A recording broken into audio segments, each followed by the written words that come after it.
Oh, well, everybody know who I want next. I want Terence Crawford next. You're going to make that happen? Huh? You're going to make that happen? Oh, definitely. That's the fight that I want. That's the fight everybody else want. Like I said, I'm going to get these straps and I'm going to go over there and take his shit too. All right. Errol, congratulations. Terrific fight this evening. Thank you, man. Now, strap season, y'all know what time it is, baby. Terrence, I'm coming for that motherfucking belt. All right.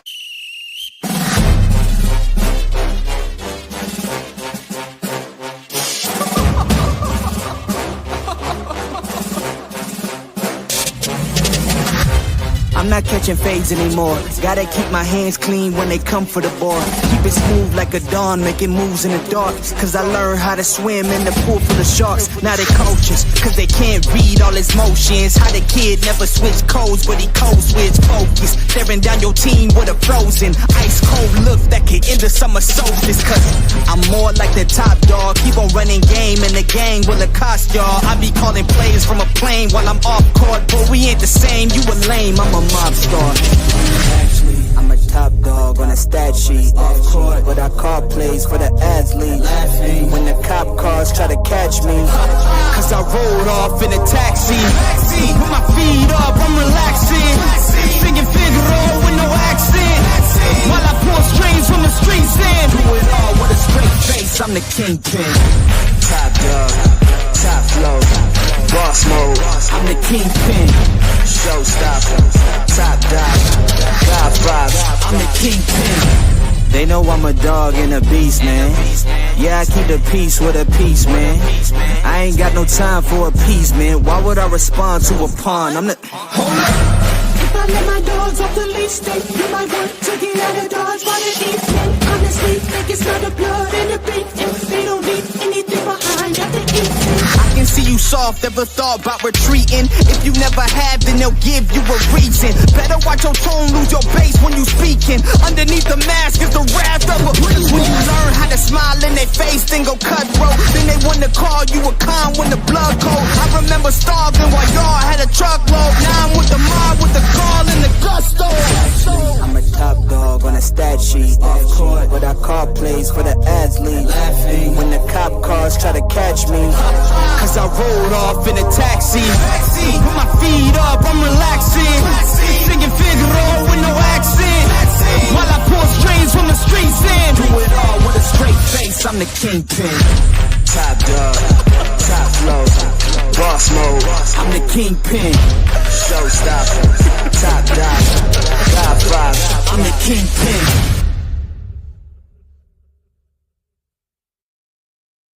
Going on. Let's get some folks up in here. And you know what's been going on in these boxing streets. They starting to warm up a little bit. Terence Crawford, you know what I'm saying, just totally supremely confident.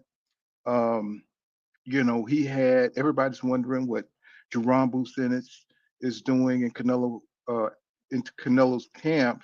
And, you know, Terence Crawford ain't worried a bit. You know what I'm saying? He's, you know what I'm saying? Everybody's, I think Andrew Darrell says that he believes that Jaron Boots Ennis is trying to get revenge on Bud Crawford for, you know, not fighting him.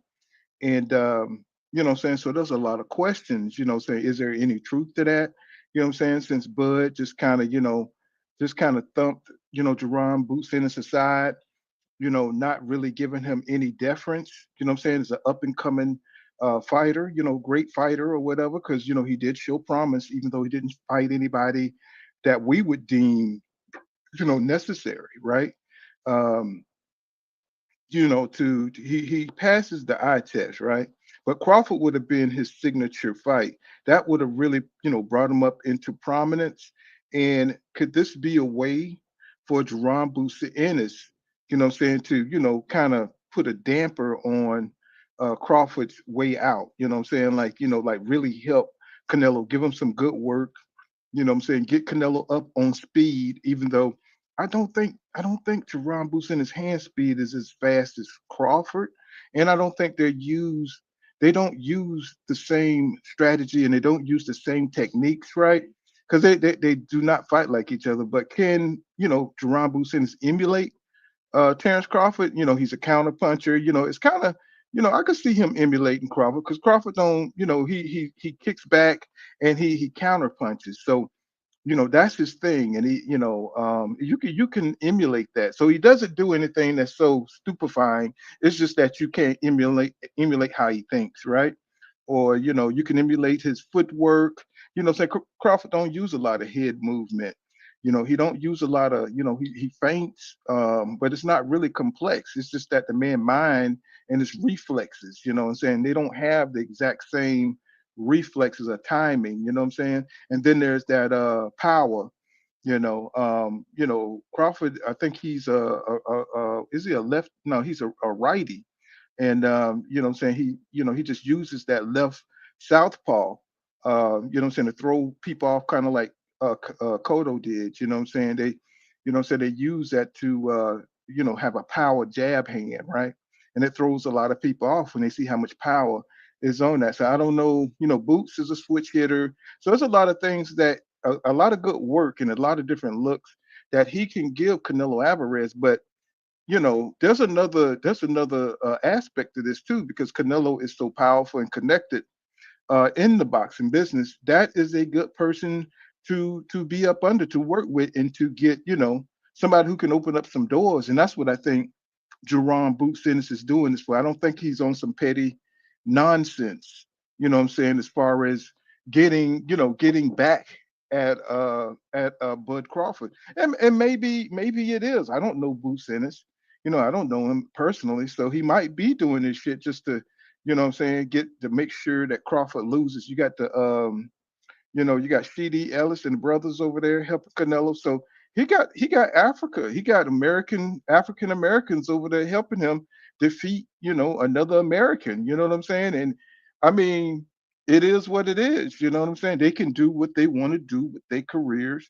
Um, I wish that America could get on code sometimes. Y'all know how I feel about Bud Crawford, but when it comes to, these kind of events, when we it's a national type of situation, what I'm saying, we want it to be epic, and we want everybody to fall on the side, no matter what side you fall on. That's okay, because people like Canelo too. And it's got nothing to do with him being a Mexican. It's just he's a great fighter, right? We've seen Canelo. We grew up with Canelo. There's a lot of hard feelings out there about what Floyd Mayweather did to Canelo Alvarez, and people, when it comes to Floyd, it's almost like like a trauma. It's like a crash. It's like something that people just don't want to believe, or they don't even mention the Manny Pacquiao fight. You know what I'm saying? It's like when it comes to Floyd, he is just like an anomaly. Like, it's like they just act like he's something that, unless it's something negative they can say on Floyd Mayweather, people don't even mention him. You know what I'm saying? He's just like a tornado that came through, and nobody wants to remember, nobody wants to talk about it because it's just too traumatic. You know what I'm saying, to the experience. So everybody just skip right past Floyd, what he did to Canelo. You know what I'm saying? Canelo's supposed to, beat Floyd Mayweather, and he didn't, and he still became the face of boxing. So that give him all the credit in the world, you know what I'm saying, for building his brand, connecting himself to the Mexican people, and becoming their hero. And that's what he did. So it was a really good, smart marketing strategy. And you can see the Mexican people, they back their people, right? They got another badass boy.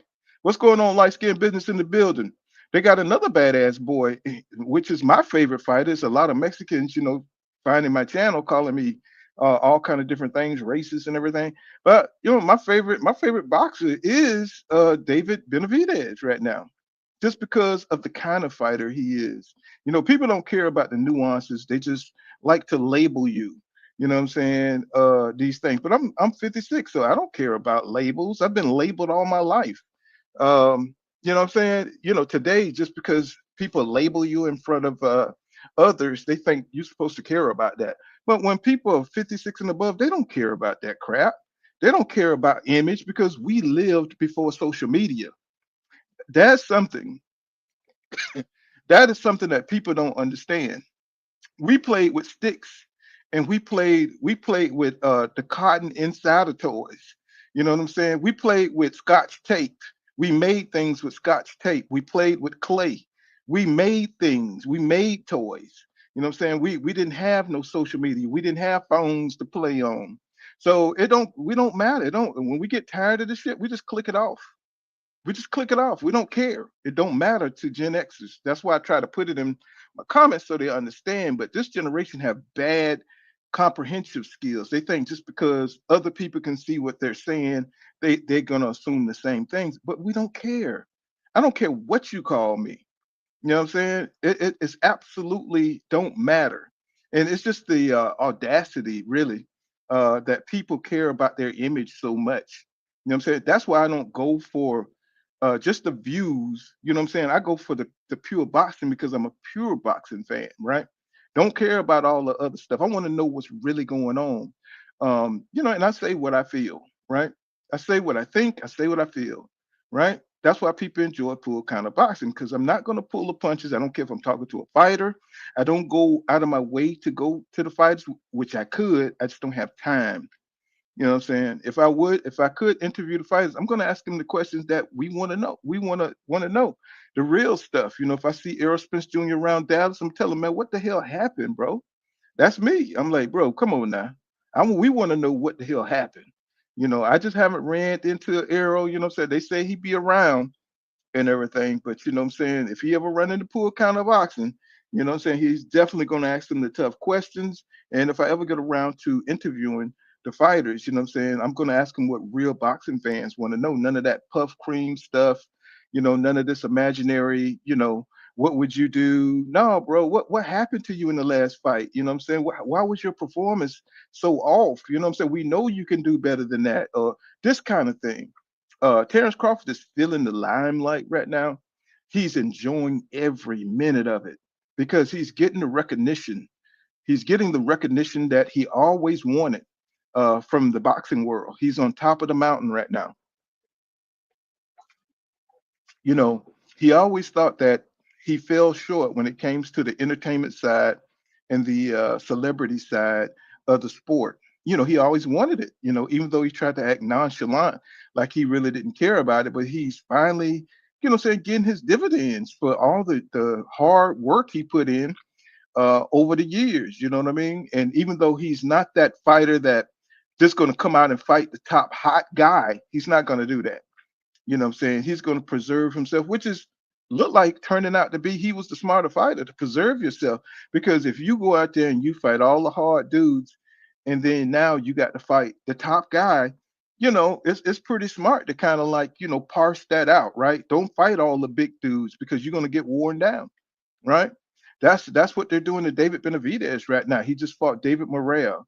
Now they want him to fight Bivol. Then they're going to want him to fight Better Beef, right?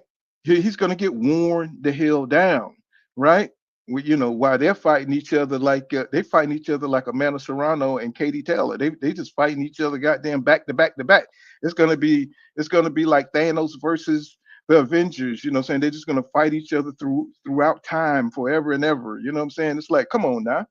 It's like y'all got to move on, bro. I think they got him. I think he's supposed to fight Anthony Yard and Anthony Yard, we all know he's got a short gas tank. So it's going to be a good fight for 6 rounds. And that's when Anthony Yards, that's when his gas runs out. And he just turns into a B level fighter. He's an A level fighter, 1 through 6, just like Zab Judah was. Zab Judah was an A level fighter until, that 6 rounds, and then his gas is gone. It's like he just, what I'm saying, the energy pill, wears off. What I'm saying? He need a Cisnu bean, and it's like it's just it. And then he just start breaking down from there. It's the same way with Anthony Yard. Great fighter.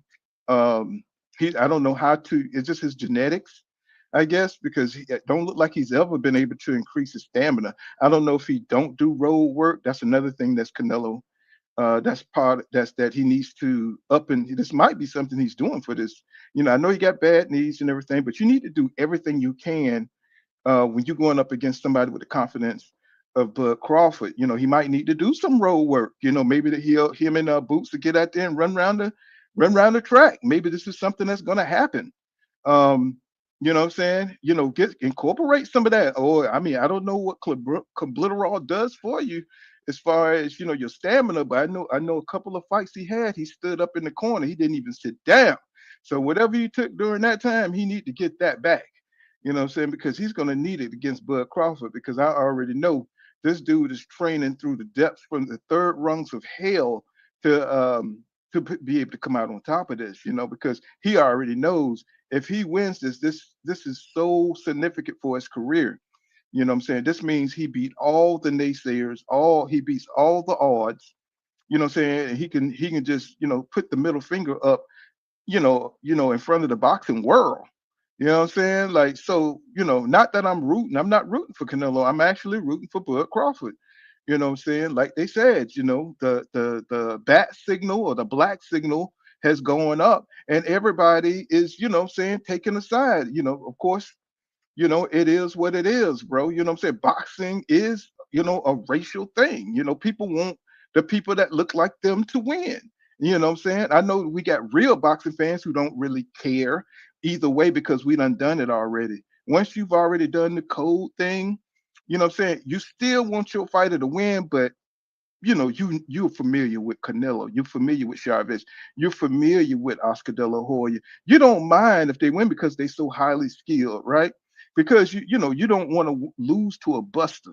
You don't want a black fighter to lose to a bust ass nigga. Really, you just don't. You know what I'm saying? But you can understand it because Canelo is who he is. If Floyd would have went out there and got Falumaloon by a 23-year-old Canelo, the Mexicans would have they would have pushed that. We would be hearing that shit today. You know what I'm saying? If you went to a gas station, they'll say that's why Canelo beat Mayweather. You know what I'm saying? I don't give a fuck where you go. You know what I'm saying? You go to the movies, there'll be Mexicans with flags. Canelo beat, Floyd Mayweather. They trying to act like that's some bullshit, but it's true because Floyd was such an icon. You know what I'm saying? And it's kind of funny, what I'm saying, to have a great fighter, but you had people that just really wanted to see him lose so bad that they came out and brought them tickets. You know what I'm saying? And I don't think we're going to find any other fighter that could probably do it the way Floyd, the hate, what I'm saying, play the villain role. I don't think that's going to happen again. But Floyd, even outside today, his name still sell tickets.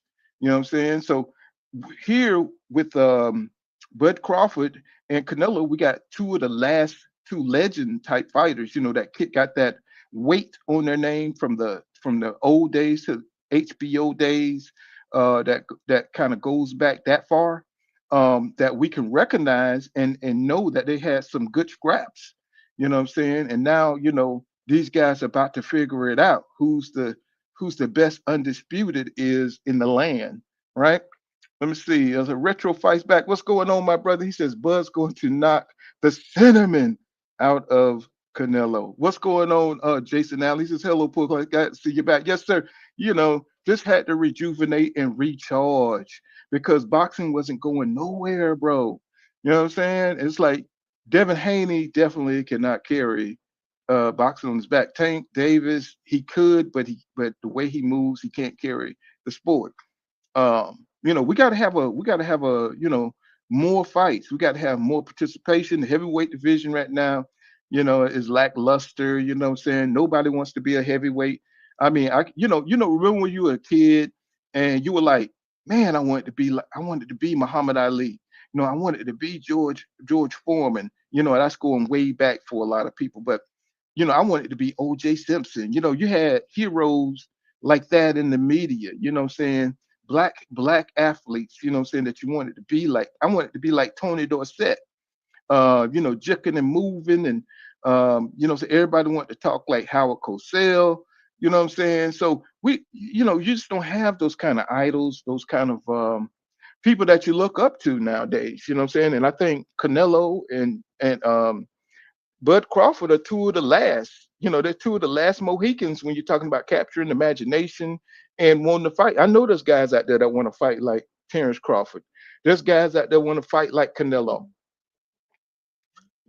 That lets you know that they're up there in popularity. Even though a lot of people still trying to figure out who is Bud Crawford because he never really outside of boxing he never really resonated. But I think people are getting a full dose of who Bud Crawford really is right now. He says, let's see, Jason Allen says, I believe Terence in 9 says by Eddie throwing in the towel after they figure out he ain't going to win and Terence is punishing Canelo. Hey man, it sounds good, but we got to see. He said there was a big gap in the fight. There, you're right. hmm In the fight, yeah, you're right. Too big a gap. Alan says boxing mindset has changed, which is where we are right now. Yeah, and it's losing a lot of the true boxing fans. There's a loud element in the sports that's always trying to use political correctness to guide the sport. Saying try to make things taboo, but you know you still have an older generation out there who don't care about none of that. We just want to see the fights, no matter who it is, and we want to see the best fights.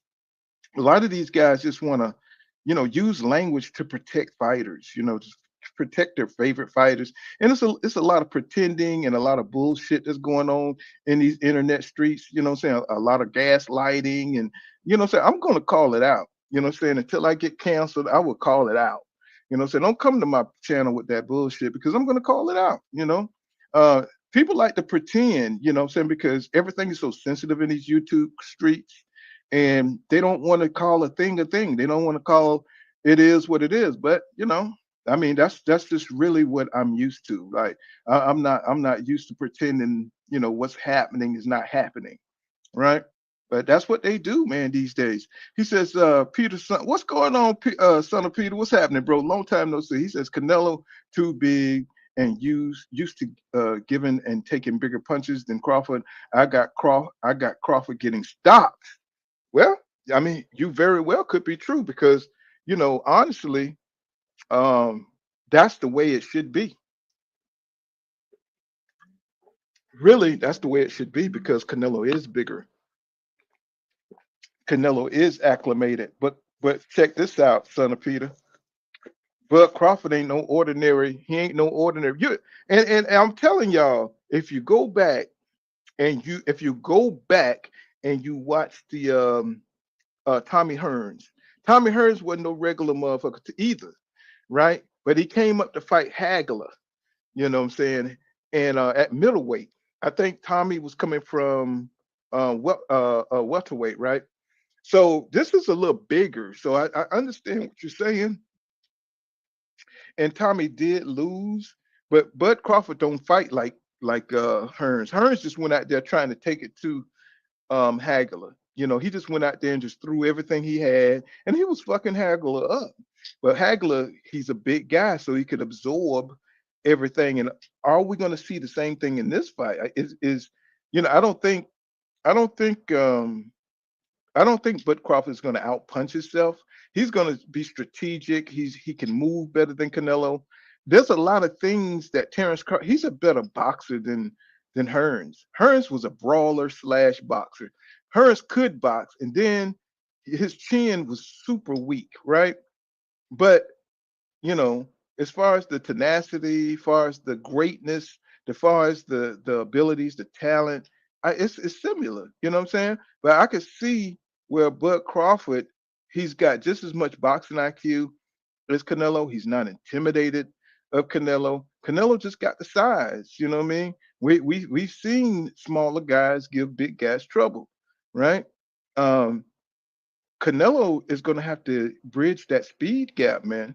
We're talking a lot of shit about weight and we're talking a lot of shit about power.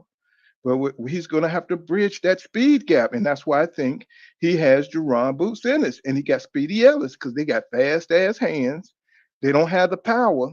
That might be another thing that surprised Canelo. I think he's going to be surprised by how strong Terence Crawford is. I think, it may not knock him out or nothing like that, but I think he's going to be bothered by the timing of Bud Crawford. I think it's going to be a problem. I don't think Canelo is just going to be able to catch Crawford like that because he's a very calculating type fighter. He's a very strategic fighter. So, and I'm pretty sure they have a great game plan They got a great game plan for Canelo. One thing about it, Bomac, he was in a barbershop and he was asking the guy, I think it was like Hitman Boxing. Y'all subscribe to Hitman Boxing. Hitman Boxing asked him, he says, how you gonna deal with Canelo Power? I don't know if you guys saw that video. And he was like, he was like timing, speed, IQ, and Bomac was like, those are good answers, but he was thinking more like um, that Canelo wears down in the sixth to seventh round, right? That's when he wears down, right? And after that, Crawford will probably take over the fight. But I was like, damn, I've never really heard Bomac like really talk about, what you say? You said, where's your wrench at? What's going on, autism boy? He says, where's my wrench at, pool? Let me see. Hold on for a second. How do you? I forgot how to damn. It's been so long. I don't forgot how to damn do wrenches. Let me see. Let me see. Let me see. How do you? Let me see. How do you? Let me see. There you go. Let's see. Use it. No, I'll figure it out, autism boy. It's been so goddamn long since I made a damn wrench. Let's see. I forgot how to damn do it. That's bad. Let me see. I'll get you though. I'll get you though. Um. Oh, no problem, autism boy. No problem. I get you. He says. Crawford is quicker, sharper, and Canelo would get caught with something he won't see. Yeah, but one thing about Canelo, he knows how to put. He knows how to tuck in that beard, and he has a thick neck. I don't think Crawford is going to have the power. He's not going to have the accumulation unless Canelo punches himself out, unless he severely gasses himself out. Um, it's not going to be one of those situations to where he could just knock out Canelo like that. He is the naturally bigger guy, and he got a good beard. And then Crawford don't have no one punch knockout power. Now, it would be interesting to see that the more weight he put on, maybe I know he didn't do it at 154 against Madrimov, but it'll be interesting to see him moving up so many weight classes. Will that power will it transfer just having extra weight behind your arm, you know what I'm saying? And him being a straight puncher, he got hooks, but he knows how to throw them punches, them uppercuts, it'll be interesting to see if he could catch Canelo, having a little extra weight on them arms. It didn't work out for Jamel Charlo, but it might work out for Bud Crawford just because he's a better thinker in the ring. And he's got that speed, which adds power to your punches. You know what I'm saying? That sudden snap, like a whip on your punches, it adds that extra. He says, he said Crawford looks slow as fuck against 154. I think that was because Mandrinov was such an awkward, herky jerky type fighter. I don't think he wanted to overextend himself. But like I said, Crawford is very apprehensive. Very apprehensive. He was very tentative during that fight because Mandrinov was just jumping like a little hummingbird. He was just herky jerky. And I thought that was a kind of interesting fight. I enjoyed that fight because Mandrinov really gave him a different look. And I wanted to see how it was a puzzle. And I wanted to see how Bud Crawford was going to solve that puzzle. And I was impressed. And that's how I know that this guy is different because he's just not going to rush off into something and get beat the hell up and get hit with different shit. And I saw how he broke down Madrimov. Y'all go back and watch that fight if you have time and just look at how he calculated things and then how he stopped picking his spots. And it's really, really fascinating to see Crawford like break him down. And I believe if it was two more rounds, I do believe that Crawford would have because he started like really picking, like picking them apart by round 10, 11. He started really getting his shots in because he was so used to the timing. But let's check out this video. I want y'all to see what Crawford had to say about Jaron Boots Ennis sparring, and see if you guys. Now, this is for YouTube. Let you know that I am just this is for educational purposes. You know what I'm saying? Not trying to steal no content or nothing like that. So this is for educational I purposes. won a couple of games. Time out. Did you win the Street Fighter? Yes. Did I show you winning Street Fighter? You showed me what? I showed you winning Street Fighter. Oh, I showed you, it, right? You said at the end you won, but you won in one game. And you won in one game. I beat you in Tekken though. You didn't beat me in Street Fighter. We can run it back. You know, I got it. Whooped you in I got it in Street the backpack. Who's your character in Street Fighter? I had Eddie. Eddie? No, that's Tekken. What's going on? Is this any different? Is the intensity any different than the other camps? No, man, it's always work. Like I said before, each camp we put in 110%. We don't leave no stones unturned. So, I can't say that, when you get on this level, it's about who wants. Muscle? Like, how is it in that department? Because I know a lot of people have said, like, hey, you're fighting a big guy, 168, who's used to fighting guys that are bigger than him. It might be smart to put on a little bit more, like, mass. It comes natural with working out. Yeah. Like I said before, the only thing about this camp different than any other camp is I don't got to cut muscle. I don't got to, watch what I do in strength condition. I can, go fully all out, and just do what I need to do to get stronger. To you, how much is the skull fight performance kind of like a thing you're keeping an eye on? Well, that's not a fight that I really, look into because, Canelo is a great fighter, and one bad performance don't define a fighter. Given the circumstances of his previous fights, and we looking forward to Canelo being the best Canelo that he can be. Skull might not have made him get to that point where he felt any danger or any significance where he had to go to that deeper level in training or take the fight. He must be said it towards the end because I'm trying to get him to see where that part. They what's going to happen. Like Avengers or like the Justice League sparring partners taking the fight serious. Really, tough sparring partners just wanting to get your thoughts.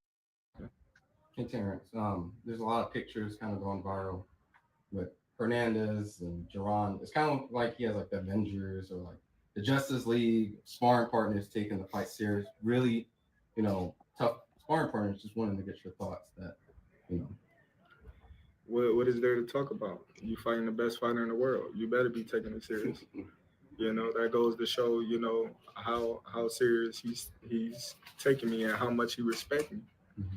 Because, if I haven't fought anyone, if I was too small, if I was, all these things that all the media say I was, then he wouldn't need these guys to help prepare him to fight me. He wouldn't, need all the help that, he's getting. But I'm happy that he's getting the help that he needs because, after, September 13th, there'll be no excuses. Terence, when's the last time you've been an underdog? I don't know. All my life. All your life? I've been Such a victim. Such a victim. You know what I'm saying? But he's right. You know what I'm saying? Jaron Boots Ennis, Canelo is taking him seriously. Bringing in Jaron Boots Ennis, you know what I'm saying? He's a hot up and coming fighter. And then he got the Ellis brothers over there. Of course, Canelo got a speed problem. He's got a foot speed problem. He's got to get his timing together, messing with Crawford, because Crawford always stay in supreme shape. And I think Canelo understands that he's got to get his timing together, because if he don't get his timing together, that power don't matter. And all boxers know that. All boxers know that. Canelo is studying the situation. Eddie Reynoso, he also know that that's gotta be number one. If you can't beat what you can't hit, right? And Canelo is slow as shit. Crawford, that's his game. You know what I'm saying? Speed, speed, speed. You know, remember when Rocky was chasing the chicken? You know what I'm saying? Because they needed foot speed. And Canelo understands that he's fighting one of the best, you know what I'm saying, and who somebody who really believes in his skills and stuff, and he's really methodical in his preparation. Crawford is coming for the upset, y'all. He's coming, and Canelo understands that when you fighting somebody who really wants to beat you. Now, I know people keep saying like they can't get past the size difference, but heart has a lot. Heart has a lot to do with this. You know, um, Crawford has been an underdog his entire life. And one thing about people who wants to shake the world, shake up the world, you know what I'm saying? They come with that different energy, man. And I know I'm talking a lot of shit here, you know what I'm saying? And I know about the weight classes is for a reason type talk. But for some reason, as an American, I know everybody looking at me like, oh my God. As an American, we love the underdogs. We were the underdogs, right? In everything.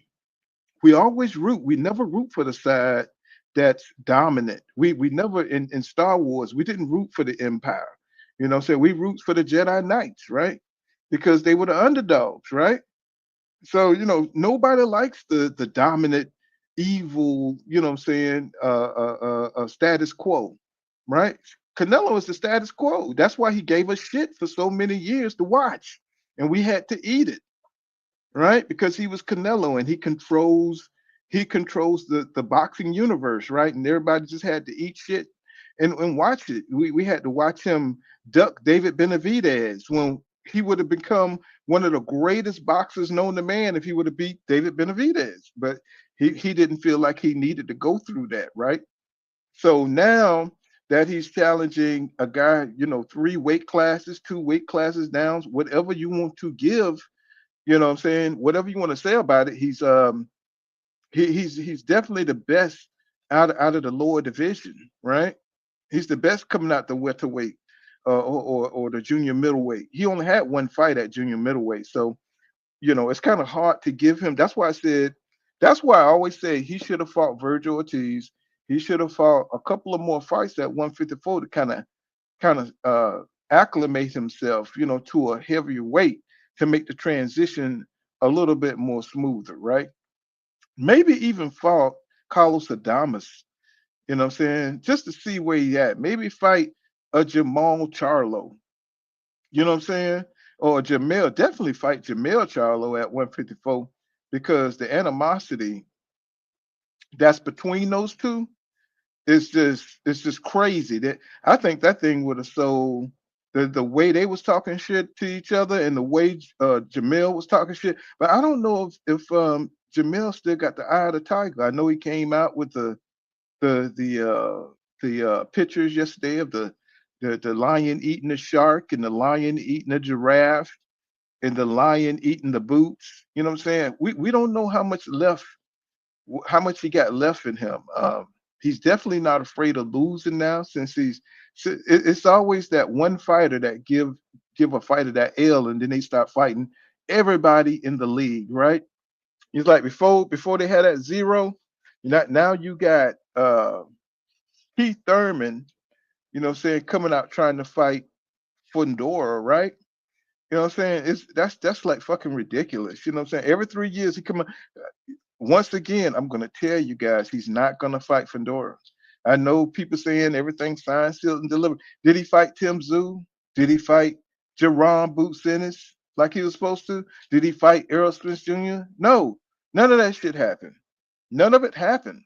You know what I'm saying? So now that they're mentioning Keith Thurman with Fundora, do you think I believe that? No, I do not believe it. Do I want to see it? I definitely want to see it because Keith Thurman is an exciting fighter, but he be on a bunch of bullshit, man.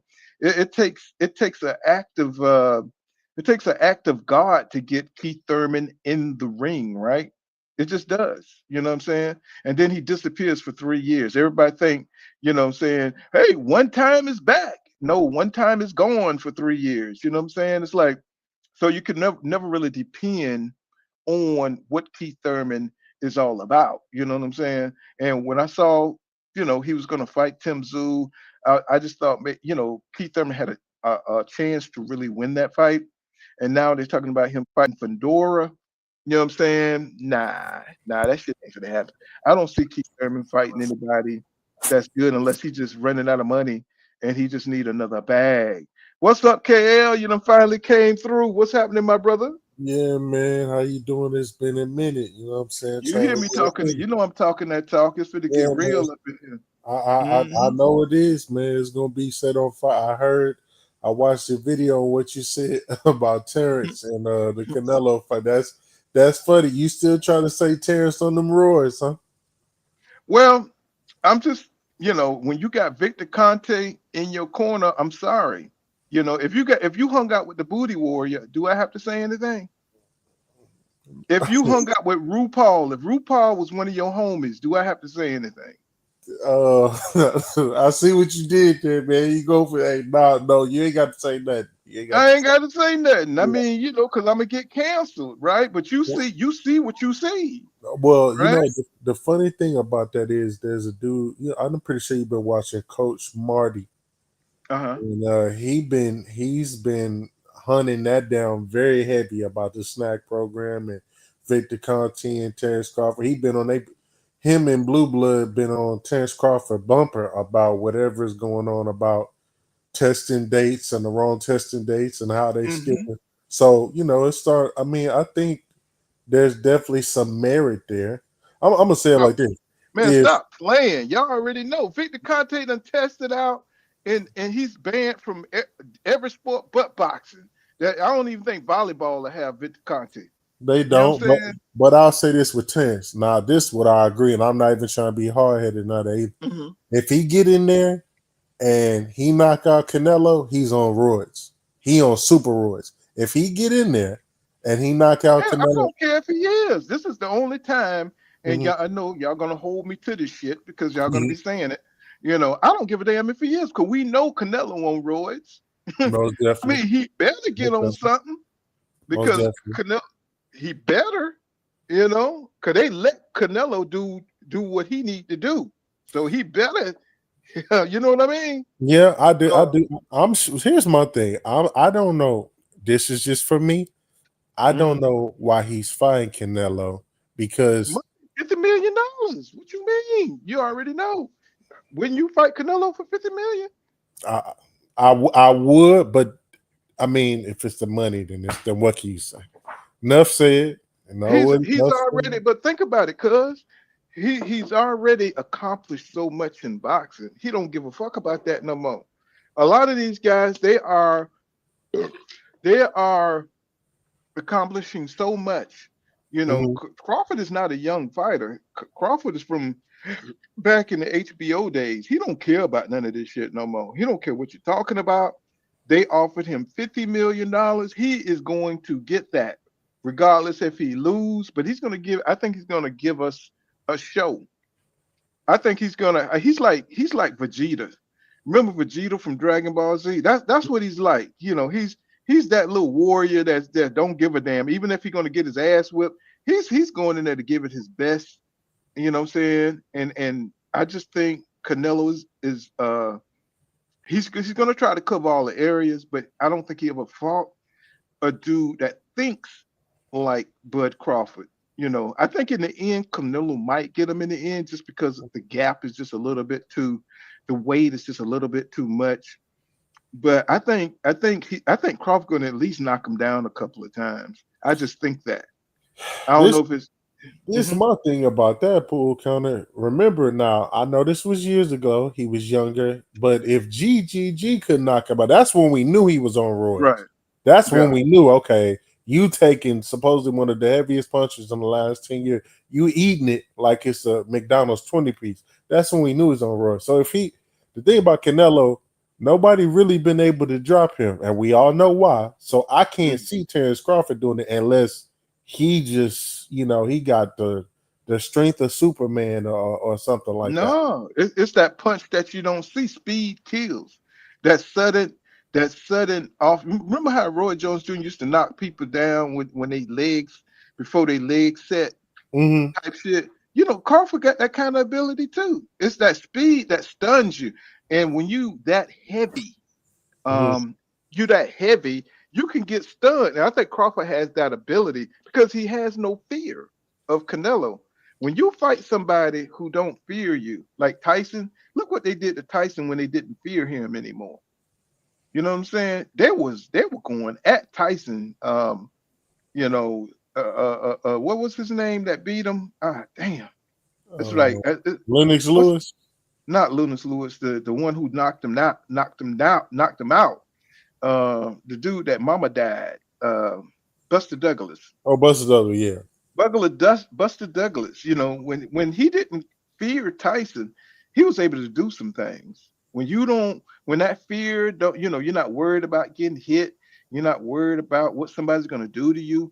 I think Crawford's going in there with that clarity. I mean, I look, the thing about it is, I know Crawford's a great fighter, the best of the welterweight in this generation, most definitely. I think a lot of people are underrating Canelo. First of all, he a cheat. Number two, he's coming. This is the thing for Canelo. He coming into this fight knowing, I get to be as heavy as I want to be after hydration. Right? I get to be as heavy as I want to be after hydration.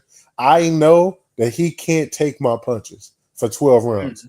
He gonna have to dodge all of that for 12 rounds. Now, it's not to say he can't do it. I just don't think the odds is in his favor because the thing is, you may not be scared, but once the weight of them punches, if them weight of them punches start to get him, you gonna be like, oh shit, that's a lot. Because even though me and you both agree that Jamel threw that fight, once Jamel felt them punches, he looked like a deer in the headlights. Like, granted, I think he threw that fight because he didn't throw no punches, and that's not like him. But once he talked all that shit, oh yeah, Canelo, this is not. Once Canelo started throwing them punches and he felt the weight, his whole game plan was, I'm not trying to get knocked out. This nigga hit heavier than I thought. Yeah, I agree. And that's the thing that I think people not really kind of seeing with Canelo. Like, yeah, Terence Crawford got a chance, but it's a 60-40 for Canelo, 40 for Terence, because it's like we saying he a great boxer with great skills, but there are weight classes for a reason. And you talking to a dude that's been able to cheat and do whatever he wants to do off the hydration the last 5 to 6 years. He's so damn comfortable. Like, when I look at Canelo, he don't look scared. He look like, okay, you got skills, but I get to be whatever weight I want to be.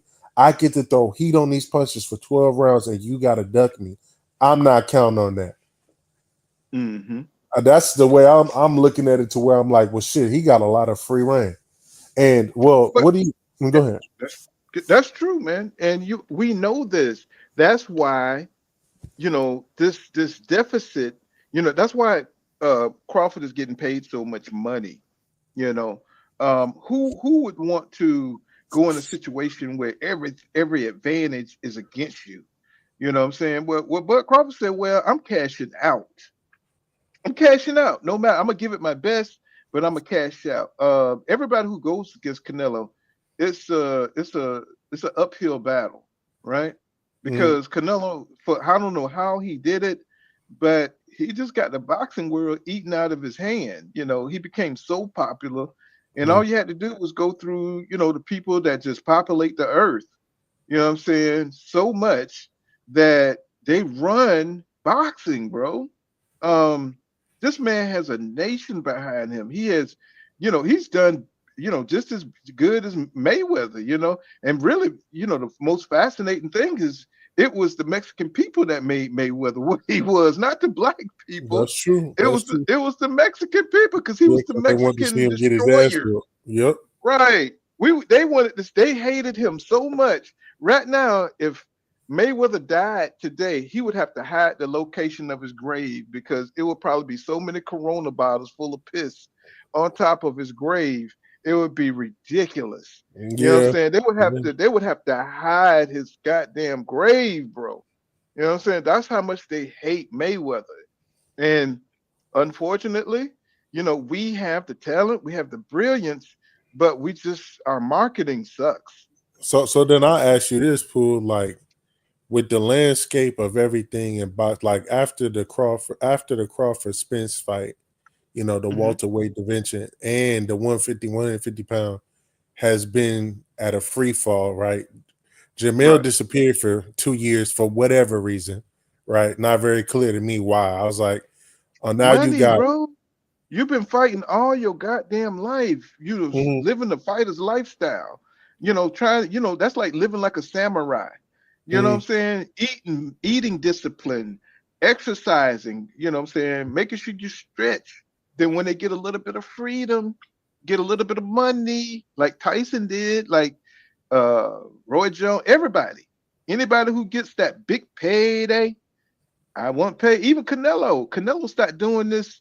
He stopped fighting the tough fights. You know what I'm saying? Once he started getting those paydays, once he got that contract from the Zone and all these other people, PBC, he stopped fighting the big fights, the dangerous fights. He started getting easy money. So these guys, basically, boxing is such a discipline that once you start getting that money, you know what I'm saying? It like, what was it Hagler said, bro? That everybody, it's a cliche in boxing that it's hard to run for a mile when you've been sleeping in silk sheets. Yeah, that shit is true to this day.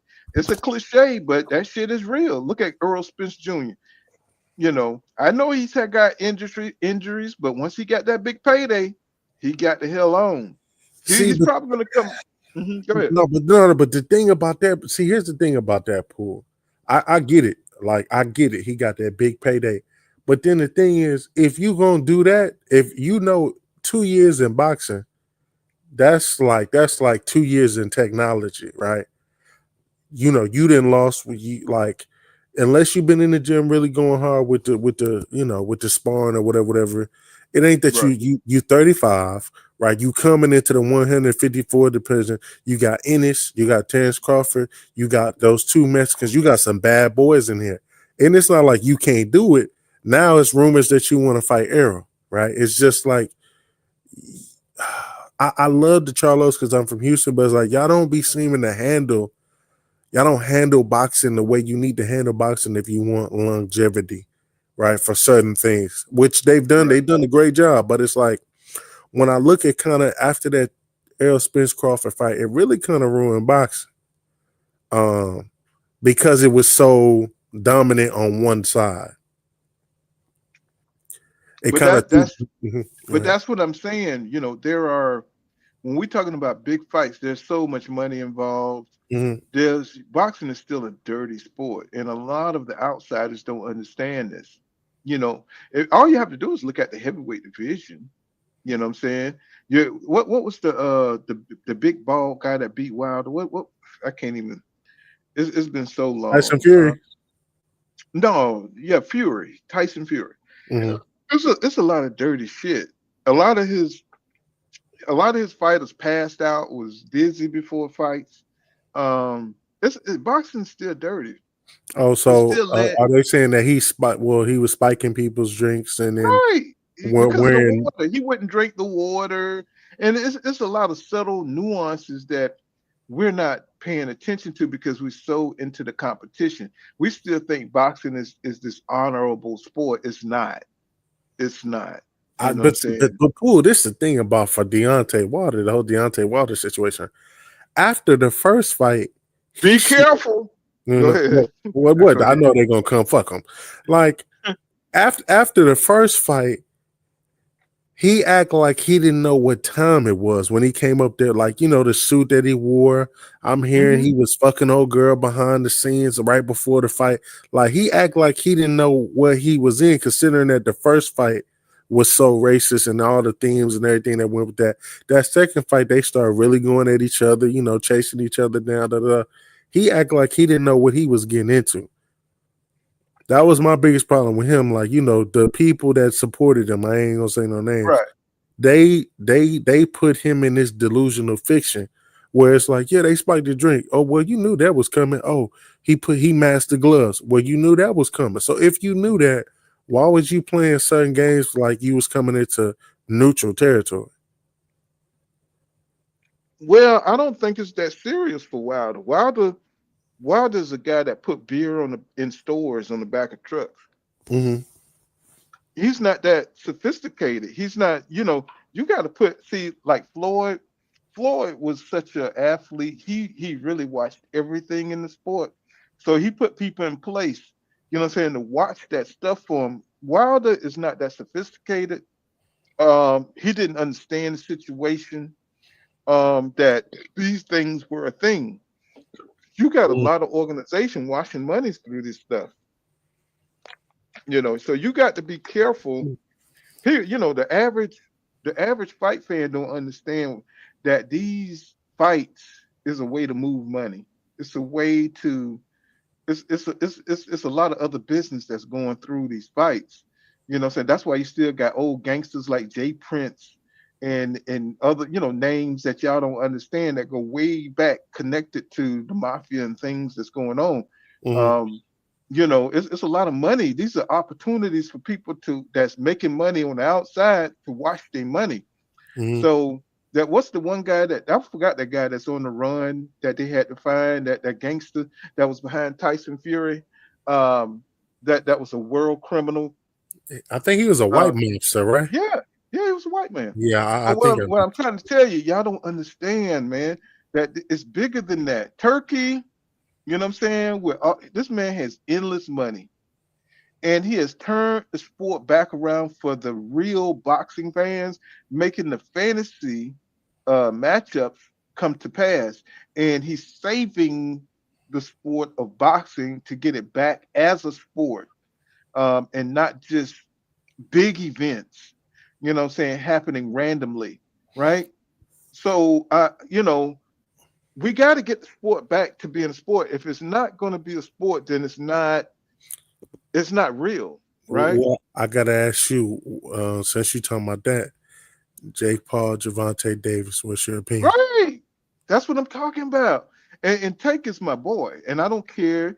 I'm glad that he's making the bag. I know a lot of people put that stuff out there, Mm-hmm. but he's one of the top fighters in the world. Mm-hmm. Tank is one of the most exciting fighters in the world. What the fuck are you doing fighting Jake Paul? Not right now. Not when you just had. I understand. You know what?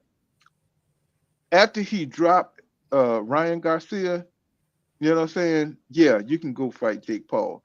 But after somebody just made you take a knee because you had some grease in your eye, no, you got to get that first. You got to take care of business first, and then you go ahead and fight Jake Paul. It's the timing of it, bro. Do you think he can beat old dude? I don't know if he knew. I don't know if he think he could beat him, to be honest, because he was acting real weird towards this dude, man. No, real weird. I think Tank is like Tyson. Tank got some mental issues. You know how you got them crazy friends that's schizophrenic, but they go misdiagnosed and shit. Them motherfuckers drink different. The motherfuckers drink lemon and grape Kool-Aid and shit at the same time. You know what I'm saying? And their eyes a little glossy, and they, you know what I'm saying, they just go off the deep end, and you don't know why they talking crazy, but that's your friend. He'll jump on anybody with you. You know what I'm saying? But it's like that. It's like they just off. He's just off, man. It's like, come on, bro. He wouldn't fight Lomachenko. I think he would have beat Lomachenko if he had the confidence. He had the talent, but he wouldn't fight Lomachenko. These are the things that define your legacy. You know what I'm saying? These are legacy. Floyd Mayweather went out there and fought Genevieve. What was that Italian dude? No, Mexican guy named Genovina. He fought. That was his first championship fight. He fought Castillo. You know how bad Castillo was, but Castillo was a bad motherfucker, man. He was one of them motherfuckers that eat rocks. He bust rocks for a living. Floyd Mayweather went out there and fought him as a young man. Ain't that the dude they say Floyd lost the first fight, won the second? Go watch that fight 5 times. You tell me if Floyd lost that fight. You ain't even got to watch 5 times. You watch it once. Floyd beat him and the second one. You know what I'm saying? It's just that look at things with your eyes and from a truthful position, because Floyd fought some, even though Roy Jones Jr. is hating like a motherfucker right now, and Roy was my boy. But he's really hating on Mayweather legacy. I don't even know why he's mentioning Mayweather legacy, because he was a bigger dude. Why are you hating on a lighter weight class dude?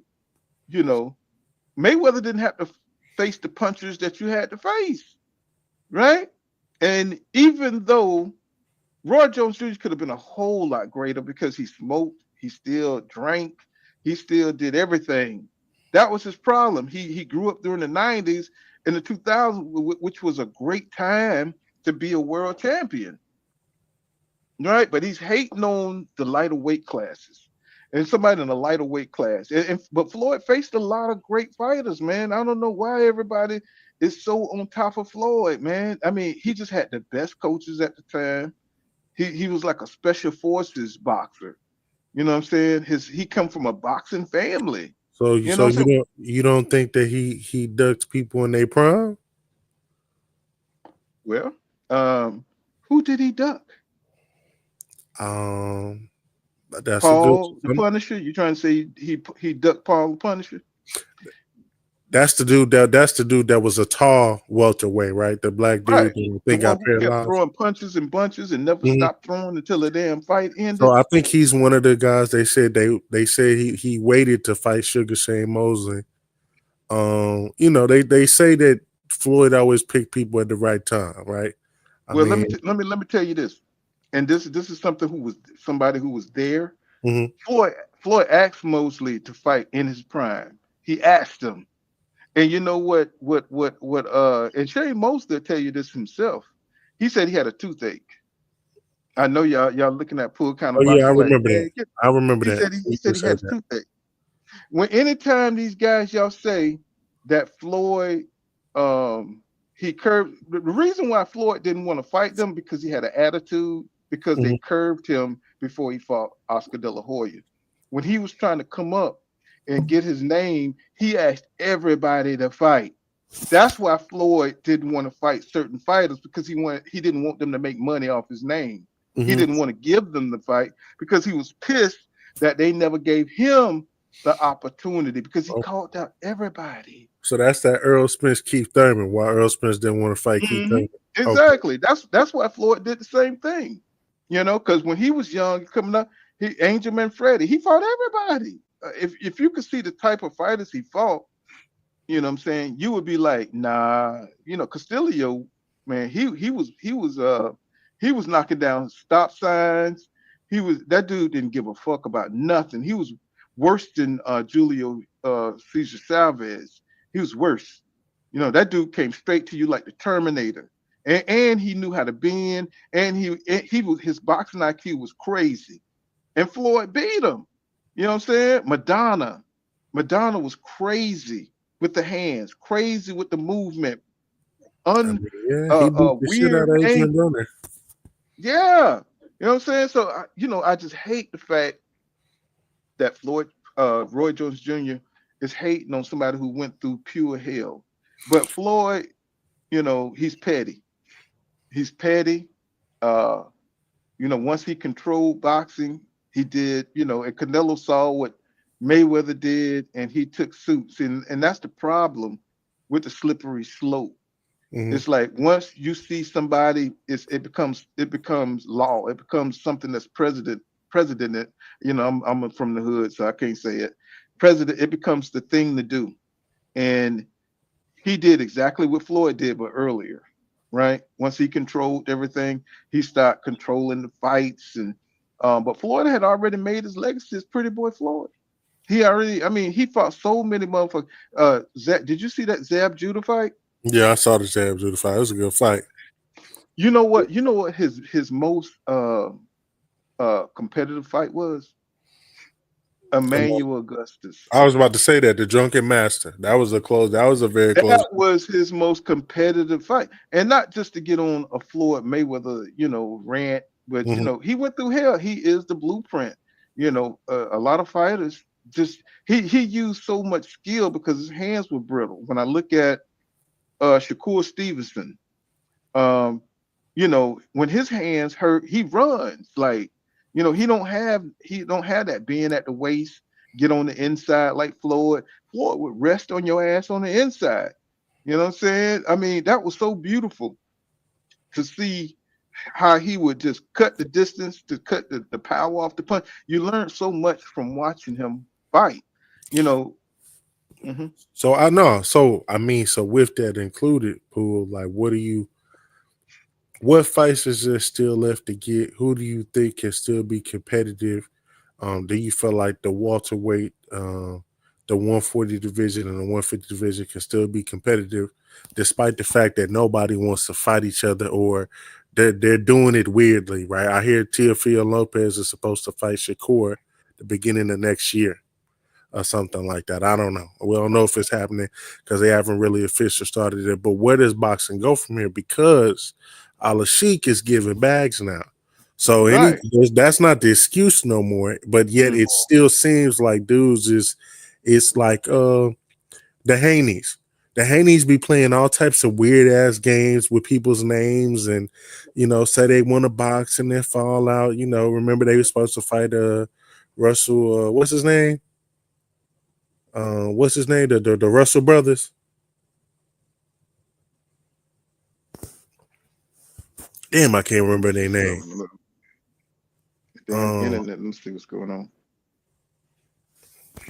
Well, you got Gary Anton. Gary Anton. Them boys, Matisse, they got to mix it up, man. Mm-hmm. It's not enough. I don't even know why Hitchison is there. Tell you the truth, I don't even know. I mean, he got skills. Don't get me wrong, but if they had a battle royale, Pablo, he's right there with them. Pablo, I mean, he's such a polished fighter. It's crazy. That could have been a draw between him and Matisse, but I like Matisse's style. I like his grit. They so close. They so close in skill level. That would be. They just need to get inside the ring and go for it. I think Richardson. I don't think he has the same kind of. He's cut from the same cloth as the other ones are. But they so close in grit. They so close in heart that the only way we're going to be able to figure it out is if they go ahead and jump in the ring. Teofimo Lopez is keeping himself, far from this shit. He's trying to, just be some kind of marketing, trying to be on another level than everybody else. And they just need to get it on. I think him and Shakur, whoever, he just need to go ahead and get it over with, because, nobody believes in Teofimo Lopez, even though he got skills. He don't have the heart to face, the top boxers. You know what I'm saying? He prepares well. He gets past who he needs to get past. But they just so close in their conviction to fight and to find out who's the best. Keyshawn Davis, what you think about him? I think he's a fool. I think he's a fool. I think he's got all the skill and talent in the world, but his head just not on straight. He's worried about being a celebrity. Teofimo Lopez, they worried about the social media bullshit. They're worried about the wrong things. They should be worried about getting better in the ring. Same with Shakur, got all the talent in the world. They just need to add the offense. They need to add the call outs. They need to go hunt. They need to go on the hunt for the fights. Roy Jones Jr., he went up weight classes trying to find, competition. Find the competition. Stop laying back, and enjoying the social media variety and variety. What do you think about them? What do you like? Devin, he just went through a devastating knockout. He just got his ass beat by, somebody that, did every dirty trick with Ryan Garcia, right?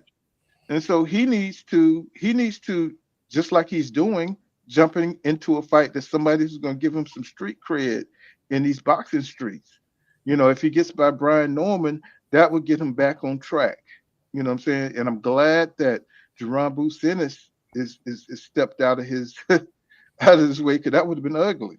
That would have been ugly. I think I'm glad Jaron Boots Ennis moved up. I don't even know if he could deal with a standing onus. I don't think Devin just lacks power. He can box. I think he'll outbox Brian Norman. But I do believe Brian Norman could knock him out.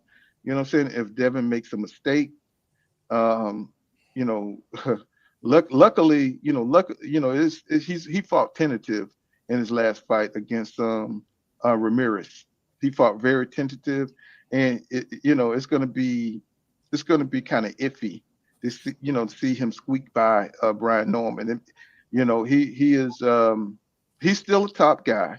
Don't get me wrong. He still is a top guy, and he's taking the challenges. He's taking, because Brian Norman, he's known to run motherfuckers at the gym. He's hell inspiring, but of course we know that fighting in a professional fight and sparring is totally different. Brian Norman is out here talking his stuff, saying what he got to say to sell the fight. Him and his dad, I respect them both. Devin Haney, they kind of got a bad, reputation as far as, talking shit on these channels. But at the same time, I mean, to kind of go with that, and not to interrupt, I'll let you cook. I think, their problem is, they be headhunting, but the way they go about it is just real flagrant for how official they be saying that they are. That's why when Ryan Garcia, did what he did, a lot of people didn't really feel no type of way, because it's like, hey, you remember what you was telling them, right? You remember what you was saying in interviews and pushing them. You was talking real crazy. Now, granted, it's boxing, but it's like, so when you talk real crazy and the dude knock you out, even though it is the way that it is, like, people was just like, well, that's what you wanted, right? You was doing a very that Ryan Garcia promo tour. You was doing a very lot of uncharacteristic of him. His dad, Bill, that's what Bill do. But he definitely was trying to, get outside his body. And I just, that the way that it turned out or whatnot, he hasn't recovered completely. That last fight, he was definitely running. I think we could all see it. And it's just one of the things, like, for him, he just got to learn, like, yo, you going to have to choose what you are. Either you the chill dude or you going to be like your dad, but your dad going to get you a lot of ass whoopings out here. Because y'all be, they turn it into little street.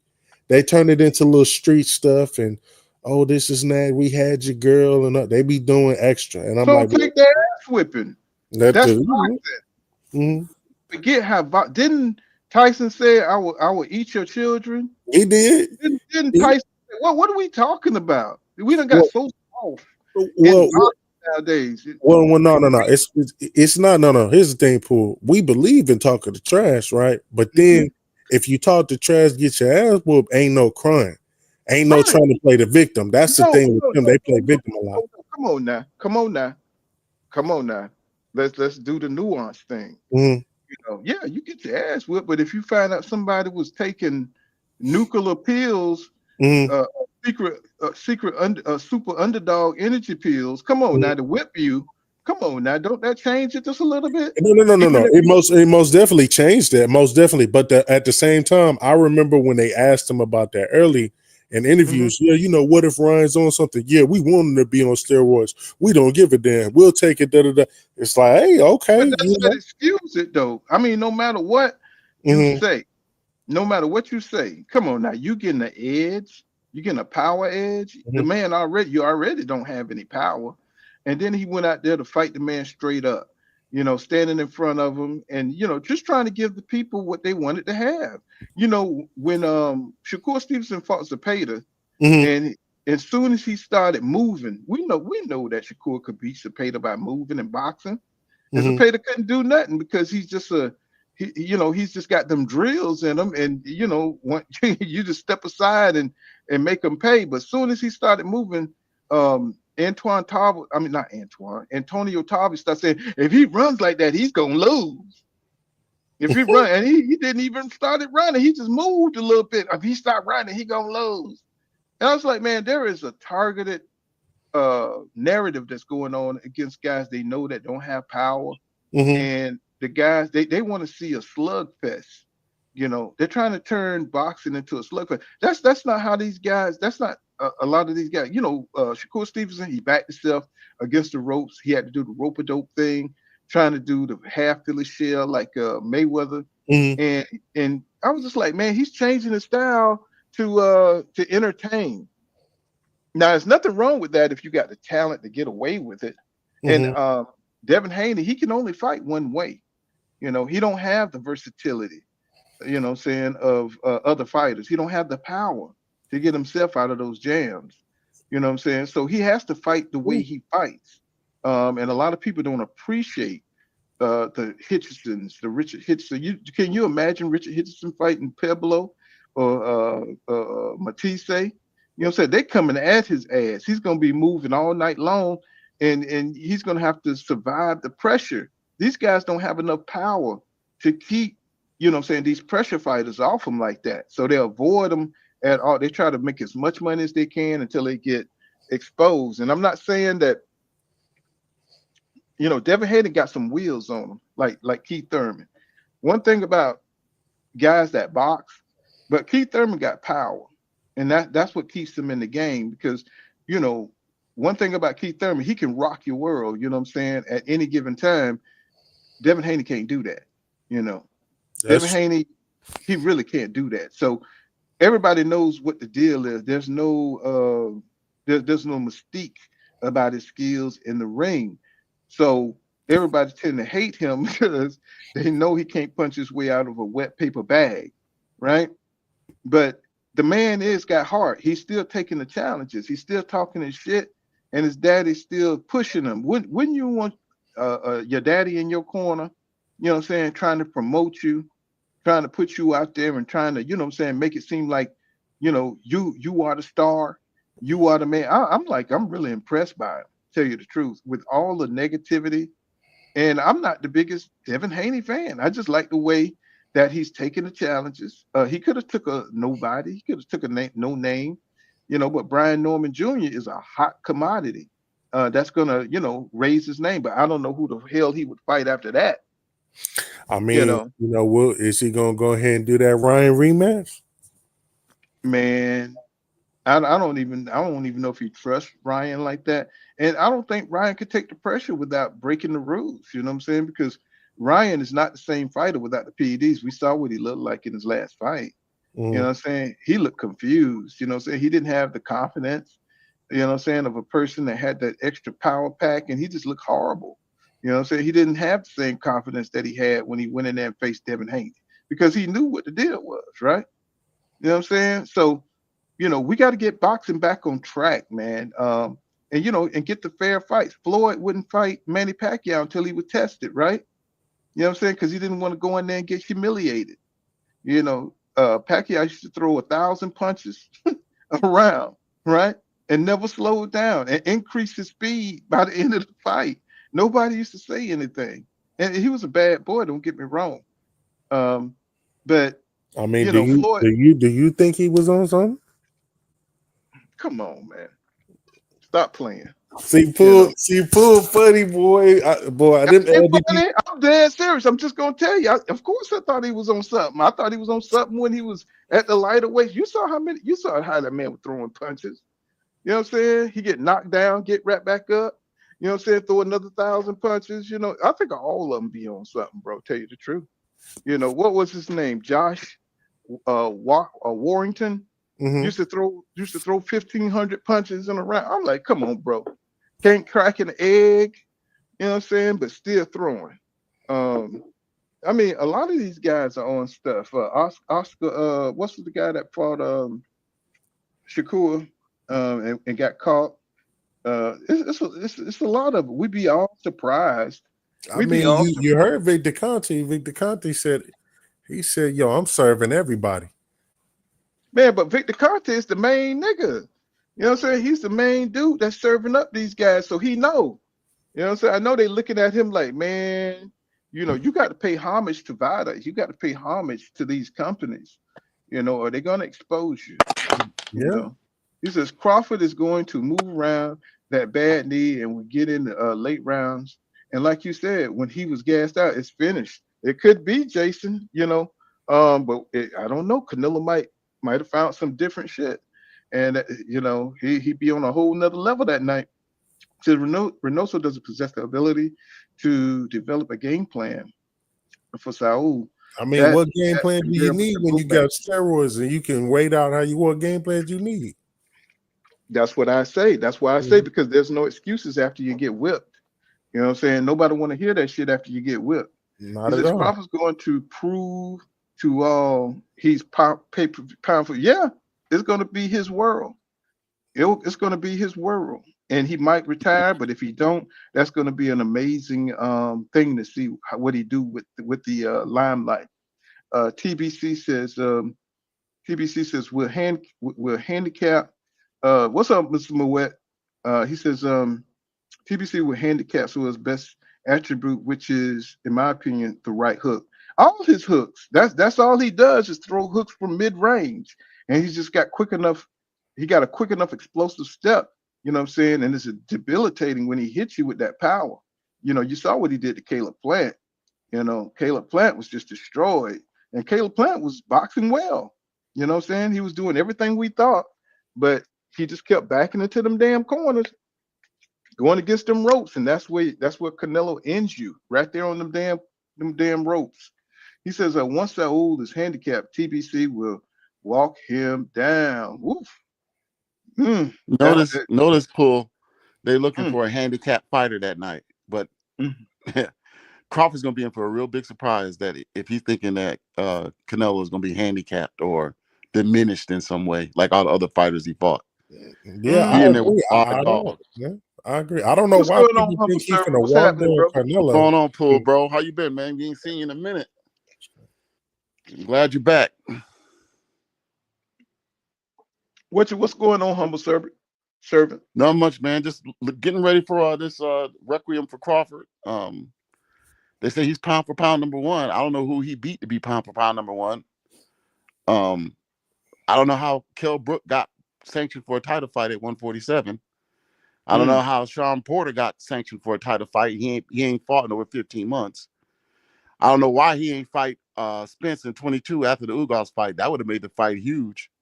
You killed the value of the fight by waiting a whole year to fight him. Everything that Crawford has done has been very calculated. It ain't we grew up in the Sugar Ray Leonard, Tommy Hearns era where, Sugar Ray didn't wait to fight Tommy Hearns at super middleweight. He fought him in his prime at 147. That's what made Sugar Ray Leonard not an all-time great, but a legend. So there's 3 different levels to these fighters, man. There's Hall of Famers, there's all-time greats, and then there's legends. And I don't consider Canelo Alvarez he's a borderline all-time great. I don't know who he beat that I would consider an all-time great. He beat a lot of good fighters. I don't know how many Hall of Famers he beat as well, because when we look at Floyd Mayweather, we know that he beat about 5 to 6 Hall of Famers when they were at the championship level.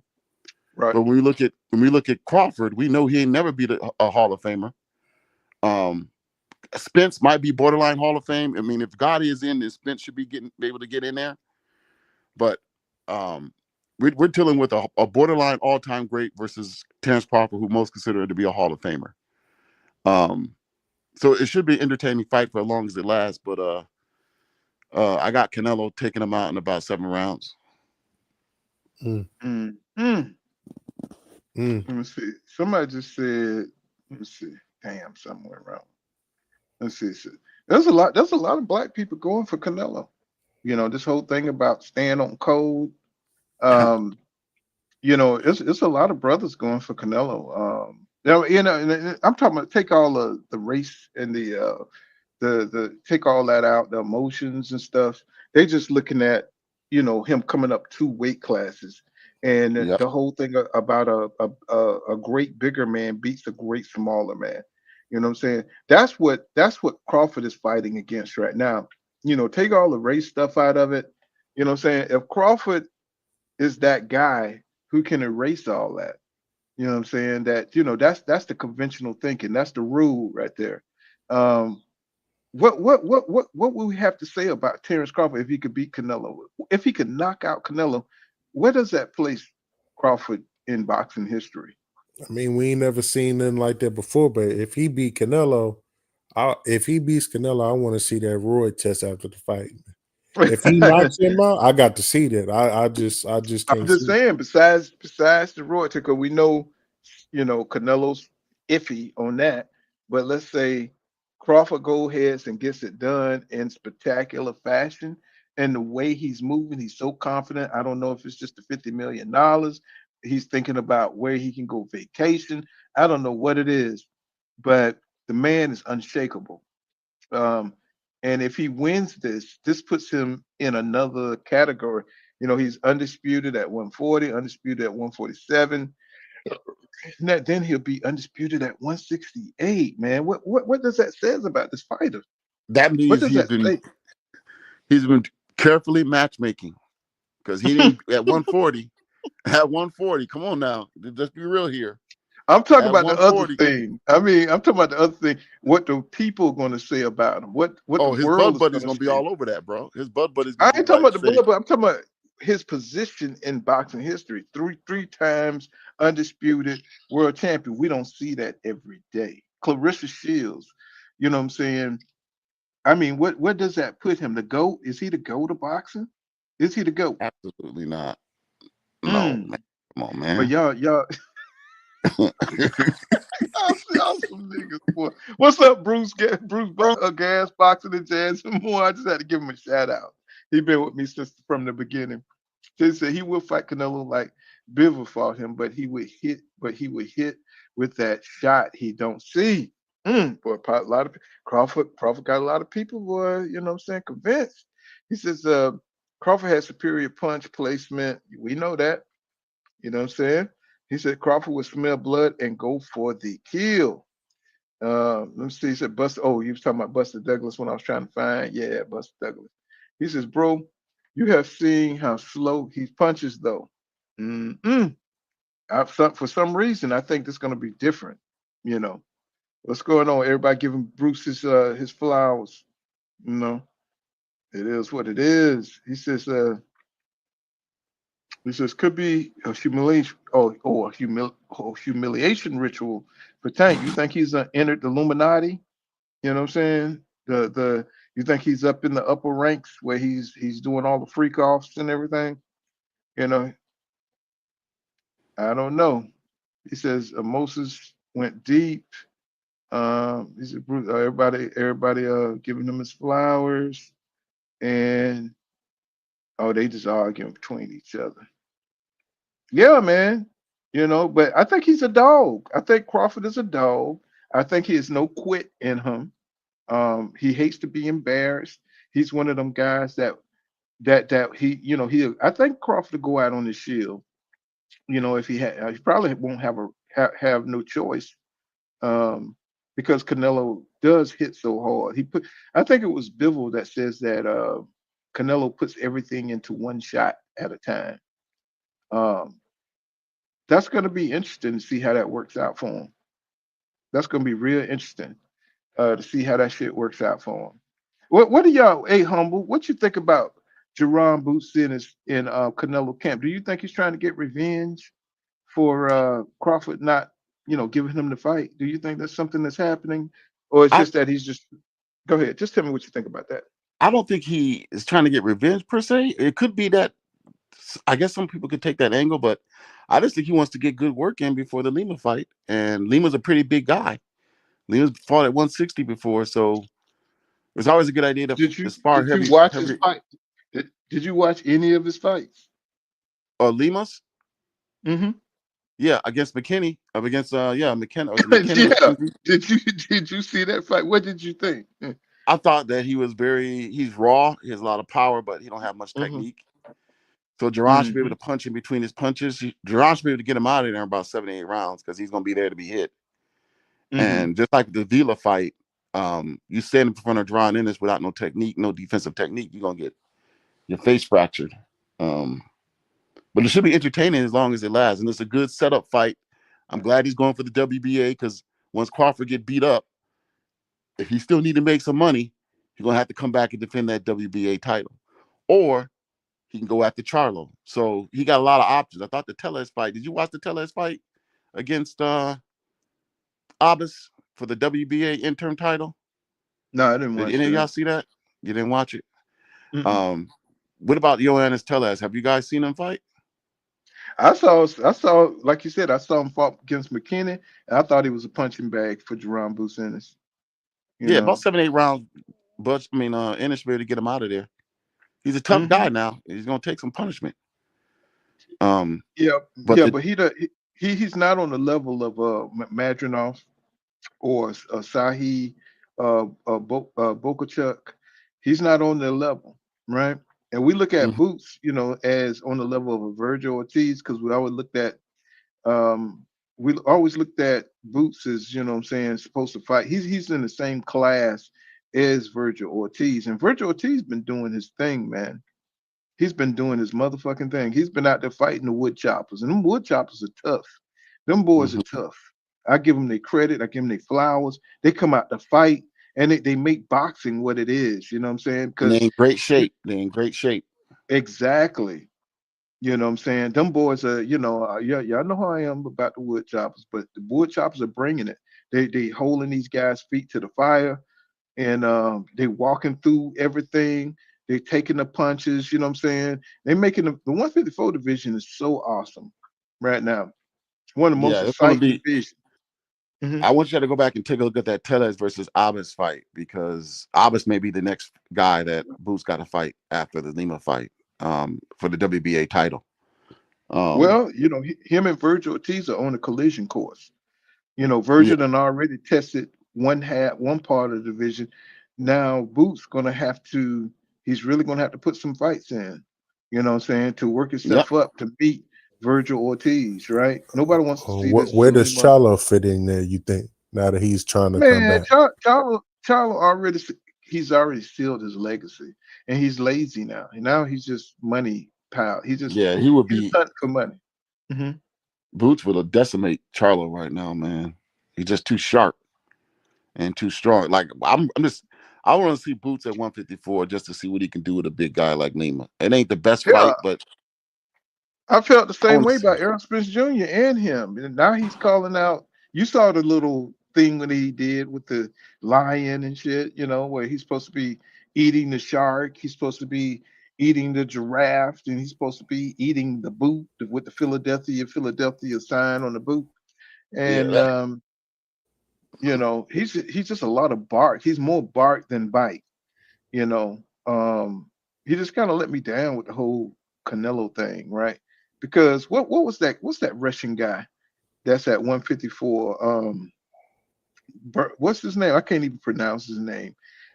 He turned him down. He turned him down. He was on the back burner while he fought Castano, right? You talking about Costa Zoo? His son, not Costa Zoo, the Russian dude. Bakram? He not Bakram. Let me look him up real quick. Was it Tim Zoo? It starts with a B and his last name starts with an M. I can't think of that dude's name, but let's see. Bobachuk? Not Boba. It's another guy. It's another Russian guy. Let me see. 154 rankings. Let me see. Division rankings, right? Real quick. Let me look him up. Championship. He's not a champ. Is he a champion? No, he's not a champion. Let me see. Either way, Charlo paid him so he could fight Castano. He paid him so he could fight different fights. And then once, it was mandatory, he had to move up. He moved up and fought for the bag with Canelo. And that was just disappointing for me. Like you get a bag like that, but you didn't even try and win. Like that was so disappointing. Like I'm like, what is this dude doing in the ring with this dude if he's running around like that? Like, are you going to throw a hard punch? Right. But Canelo, he was doing his tricks, and he allowed Canelo to get in his groove and dictate the pace of the fight. This is not 154. You cannot allow a legend to dictate the fight. Looked like at times he was lost in the ring, and I was just like, bro, you got way more boxing ability than that. You know what I'm saying? It's like you just caught up in the moment for some reason. It's, I was just disappointed. You know what I'm That looks saying? like so many Canelo fights. That's why I was so Yeah, disappointed. I thought he was gonna yeah, really get in there and try and put some leather on him. But it exactly. looked That's like so many other Canelo fights where they get as in much there. shit as he talked, bro. You know what I'm saying? You just knew he was gonna tear up something. And it's like he got in there I and knew what when he got in the ring, you saw how flabby he looked. mm-hmm. But you remember during the show, where I forgot what the name of the show was, where they show you, the pre-fight stuff, and he was going home in between, sessions and swimming with his kid and having fun. I was like, man, this motherfucker for the Oh yeah, lose, this man. dude. I didn't see all that because if I saw that, I would have knew right away. Like Yeah, he yeah. And trying to then get. all the compliments he was giving Canelo. I was like, bro, you better get the hell up out of here, bro. I said, you ain't the lion. I said, you just happy to be here.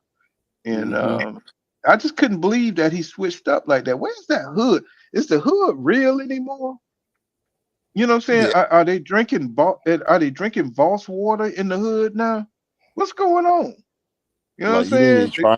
You didn't try and win, man. You just Bruh, it's soft now. If you're from the hood now, it's like the suburbs now. a It's lot of like them the dudes they ain't suburbs. doing nothing unless they got a gun in their hand. So that's that culture.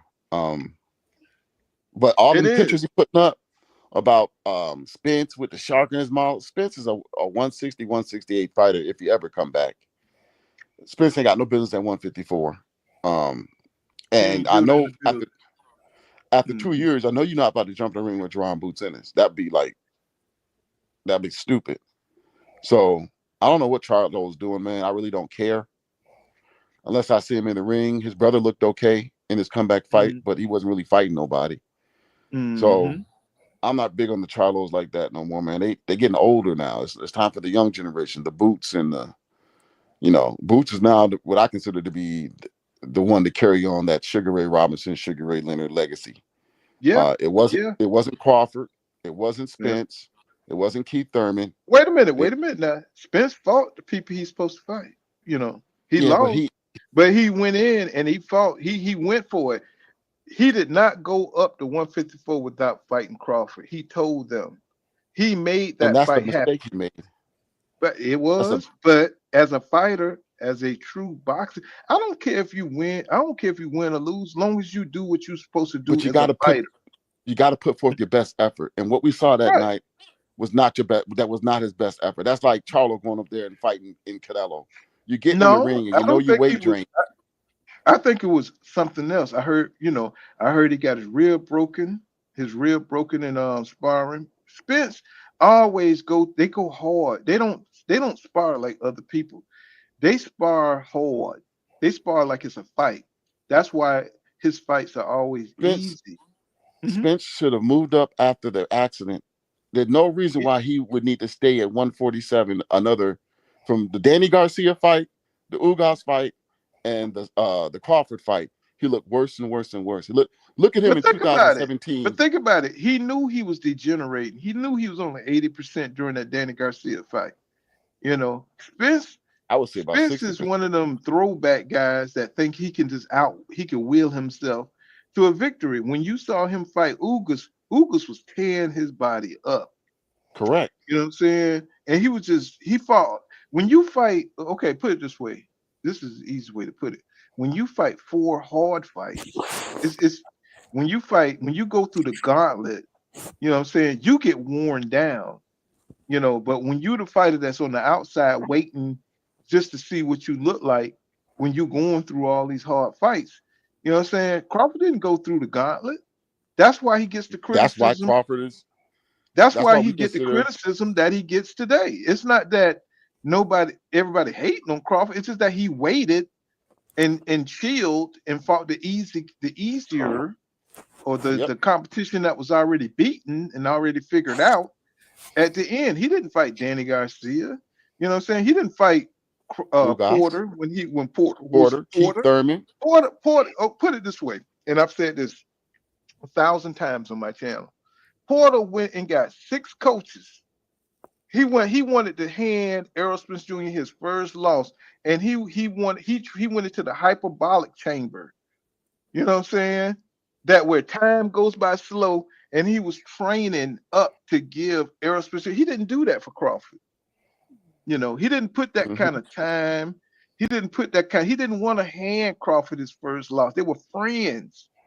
And that's the bullshit that I'm talking about. Did nobody look at the nuances what Porter went through to beat Spence, or what Kell Brook went through to beat Spence? You know, everybody wanted to beat Spence's ass, but they didn't want to beat Crawford like that. Kell Brook couldn't even make 140 pounds. You know what I'm saying? He was so overweight. You know what I'm saying? And he was so washed up at the time that Bud Crawford fought him. You know what I'm saying? Yeah, Crawford is just more strategically smarter than Spence. You know what I'm saying? That's my argument with Spence, is that he didn't move up when he was supposed to move up. Just like with Boots moved up when he was supposed to move up. Your legacy is not dependent on one fighter. Your legacy is really not dependent on titles. Right. Your legacy is dependent on who you beat. Floyd Mayweather told Spence, you can't fight like that. He told Spence years ago, and he tried to tell him, he said, look, you can't out cowboy everybody. You know, you're going to have to find some kind of box, you know, you have to box him like he did Mikey Garcia. He boxed against Mikey Garcia, though. I just think that, look, man, we all know what it was with Spence, man. It was the outside activity that caught up to him in the end. Right. That was the problem. Like the accident, you know, I'm in Texas, so the rumors of shootouts and him being my cousin, he's like, man, every time we see Errol Spence, he blacked out drunk. He not just drunk, he out of there. So, you know, then the accident, like his tail was written after that. I don't even know if moving up in weight would help him, because he just would have faced fighters with heavier punches that just would have knocked him out even worse. I agree with that too. I mean, big as a fit. That's a good point to make. Like, it really if he move up and them heavy punches coming on him. But then again, you give your body a chance. You give your body a better chance. He was so big, he could absorb the punches that he was taking, right? Until just like Jarrett Hurd, until he couldn't absorb that shit no more. Jarrett Hurd was just so big for his division that, you know, he would just use his face as a shield, and you know, they couldn't hit hard enough to really drop him until he was just, you know, he was just at his end. You know, he just couldn't absorb that shit no more. And people. When did Spence fight Mikey Garcia? Was that 2019, March 2019? When did he fight who? When he fight who? Mikey Garcia. Yeah. Was it 19, right? And then he fought Porter in, I think, October, September of 19. I don't know. But you look at Spence's body in 2017 when he fought Kell Brook, compared to what his body looked like when he fought Mikey Garcia. I was like, this dude need to move up. He is like cutting. He don't lost all his muscle. But he already told everybody. And then he was trying to get Crawford to fight him at 154, but Crawford wasn't giving him, you know, he wasn't going to give him an out. You know, he wasn't going to give him an advantage, right? He was trying to get Crawford to pick 154 because, you know, Crawford, you know, he put the stipulations on the fight, and he even got a warm-up fight. You know what I'm saying? And I will say that Errol Spence Jr. turned down his Keith Thurman fight. That was a warm-up fight for him. Well, really, it's not a warm-up fight because it's Keith Thurman. Once again, Bud taking the easy touch, and you about to get in there and get into a war with Keith Thurman. That's true. Before you fight. You need. I think Keith Thurman was the perfect opponent to prepare him for Crawford. Don't you think? You know, the movement, the at reflexes. 154, yes. Yeah, they should have fought at 154, not 147. They was talking about fighting at 140. This one when Keith Thurman was fighting at 147. But I understand what you're saying, that Errol Spence Jr. body was just depleted. Bro. Look at the Ugas fight and look at the Danny Garcia fight. He had lost all of his definition. Look at the Kell Brook fight, and then look at the Danny Garcia fight. You're like, dang, this dude done lost. He ain't rehydrating properly because he's losing muscle. Yeah, we saw what that looks like with Roy Jones Jr. You know, what you just have no snap on your punch. You can't recover. Yep. You know what I'm saying? You weight drain basically. And I think Spence put it out there, but it was just too much money. It was too much money. Once because fighters, they don't get those big paydays until they build themselves up. You're a three-weight belt unification champion, and you get the biggest fight of your life, and you're not gonna turn it down, bro. Even if I don't care what condition you're in, You gonna you're gonna let go. that dude stall you off for 16 months? You ain't gonna get in the ring for 16 months and then get into the biggest fight of your Hey, life. I got to give it to Crawford though. He knew I got to give it to him. He's a player, bro. He knew he negotiate. It's like them Japanese. Them motherfuckers are strategic. And if you sleeping, you might be a cowboy, but you got to be a smart cowboy. So, You got so I got to. this pool. So let's say Terence Crawford lose this fight. Does he fight Ennis? No, he ain't gonna fight Hell Ennis. no. He's gonna look for. Ennis See, he's low on the totem pole. He's high risk, low reward. Why would he fight him? That's the way boxing is going. Paul, let me say this right here. When you look at Crawford's career, and you look at the champions that he beat, 135, he beat Ricky Burns. That was probably the weakest champion at 135 at the time. He moved up to 140 and fought Delorme for the vacant WBO title. Delorme was a weak champion. Delorme was never a champion. Let me take that back. Then he fought Postal, and then he fought Ndongo. Ndongo had 2 titles.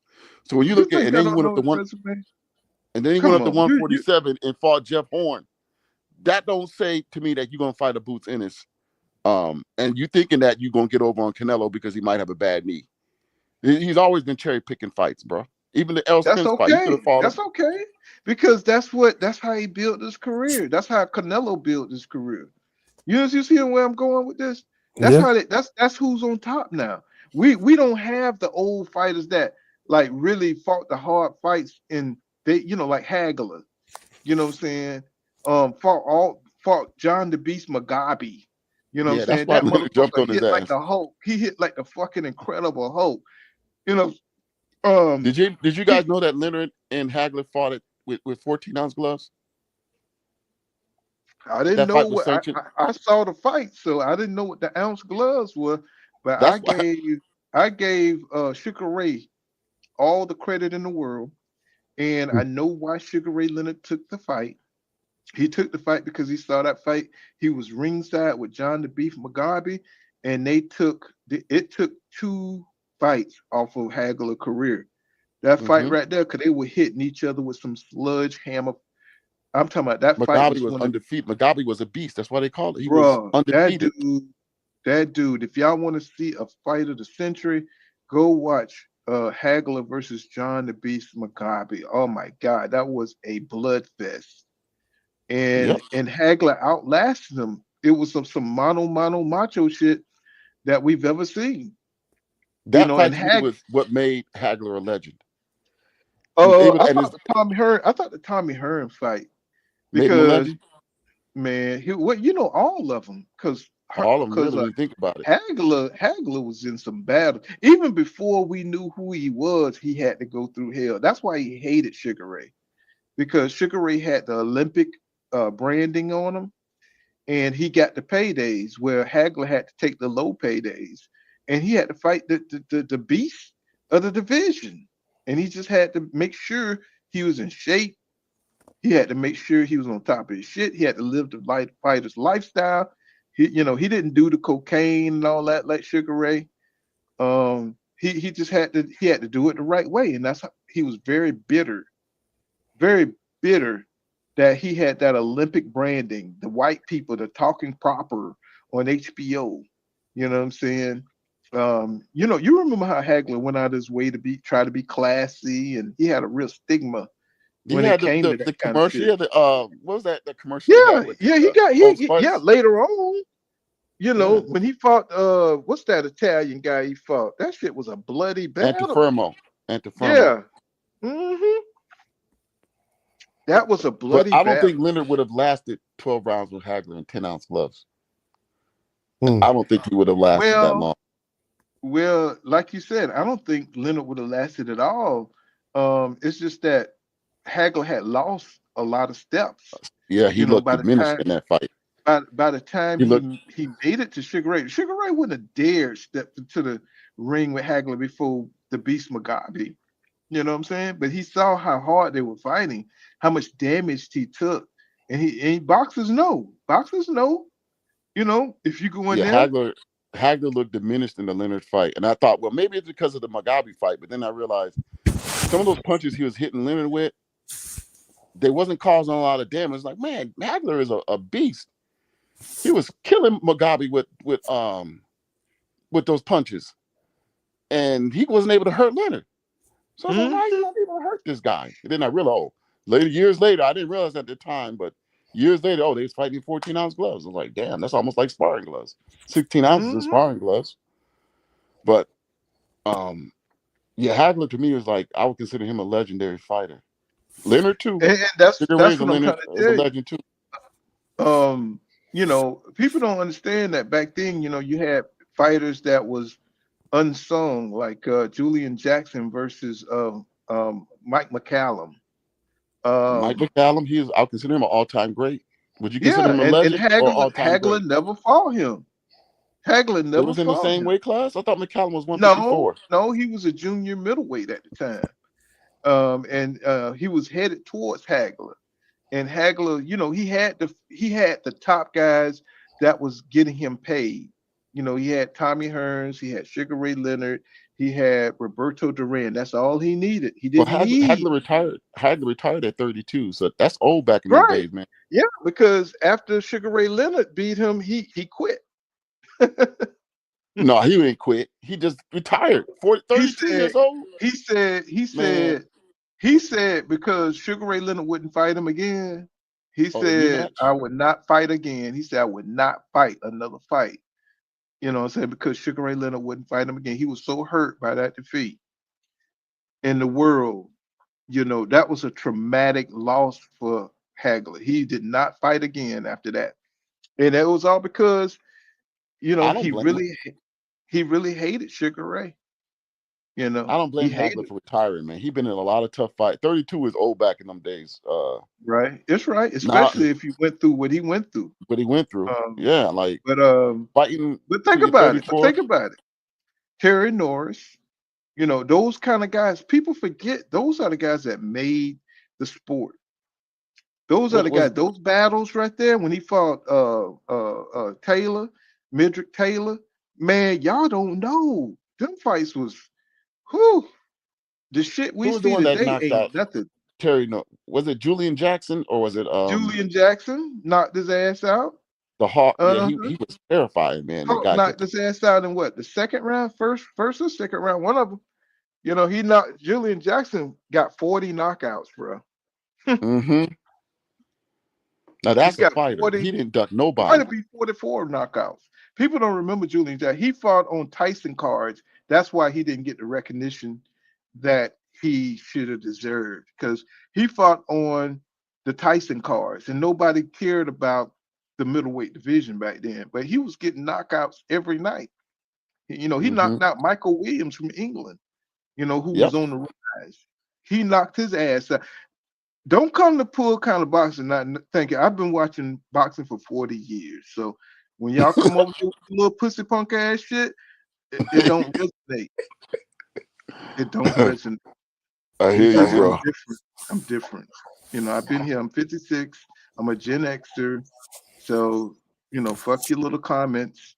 You know what I'm saying? I've been watching boxing forever. So who you trying to call out, Pool? You ain't trying to call out the you know, you ain't trying to call out the 5-letter people, huh? No, I don't. You know, you, bruh.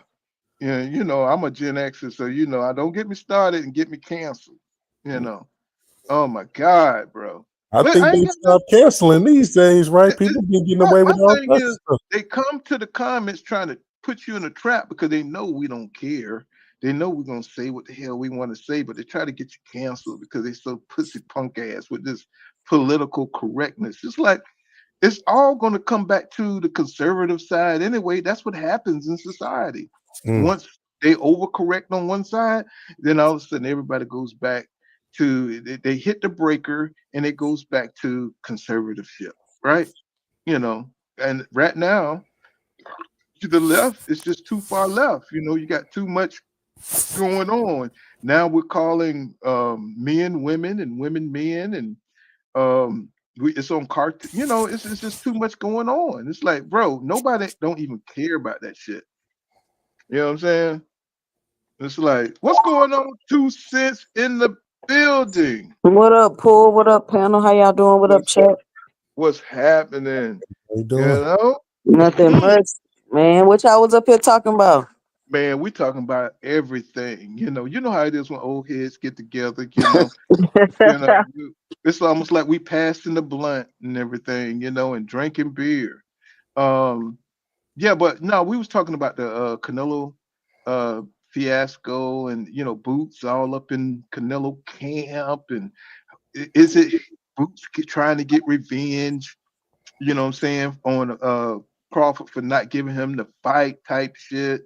And it's just like, man, it's like, can this man just make the connections? Can he just run his career without having the black code thing on him?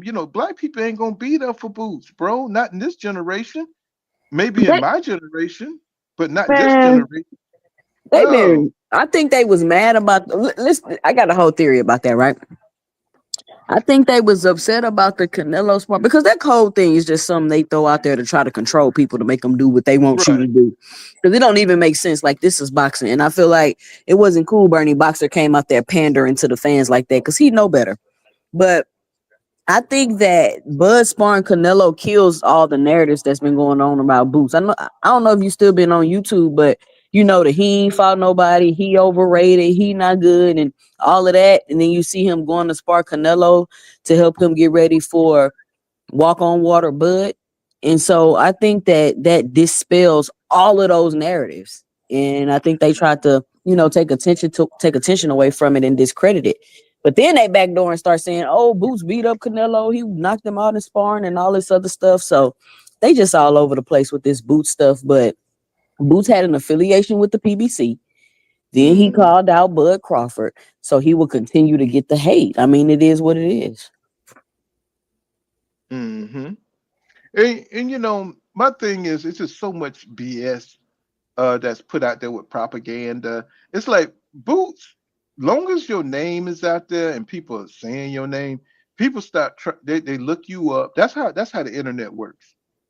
No matter if it's negative, no matter if it's good, if your name is out there and people are talking to you, it's a good thing.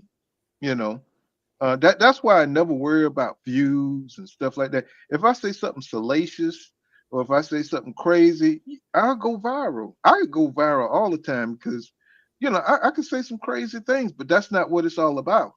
It's about talking about this boxing talk, being truthful. That's why I love 2 Cents, because no matter if I agree with her or disagree with her, um, it's gonna be her thoughts. It's gonna be what she really thinks.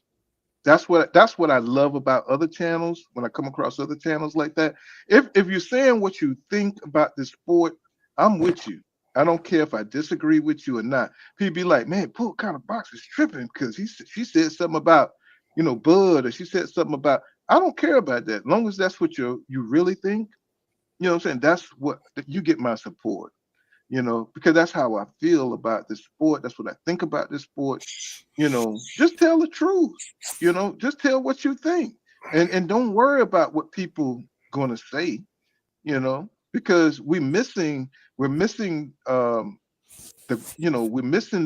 true growth of the sport when you try to hold back, when you try to you're afraid of hurting somebody's feelings. And I'm not saying like just be a total dickhead, but what I'm saying is, like, if you believe that Boots is off code, then you believe he's off code.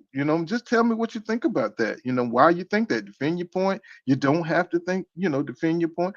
Just tell me why you think my man shouldn't be helping Canelo. But to me, I think he's making connections.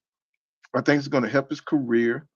I think he's going to learn a lot of tricks from Canelo. Um, I think it's going to really advance his career. It's going to help him prepare for 154.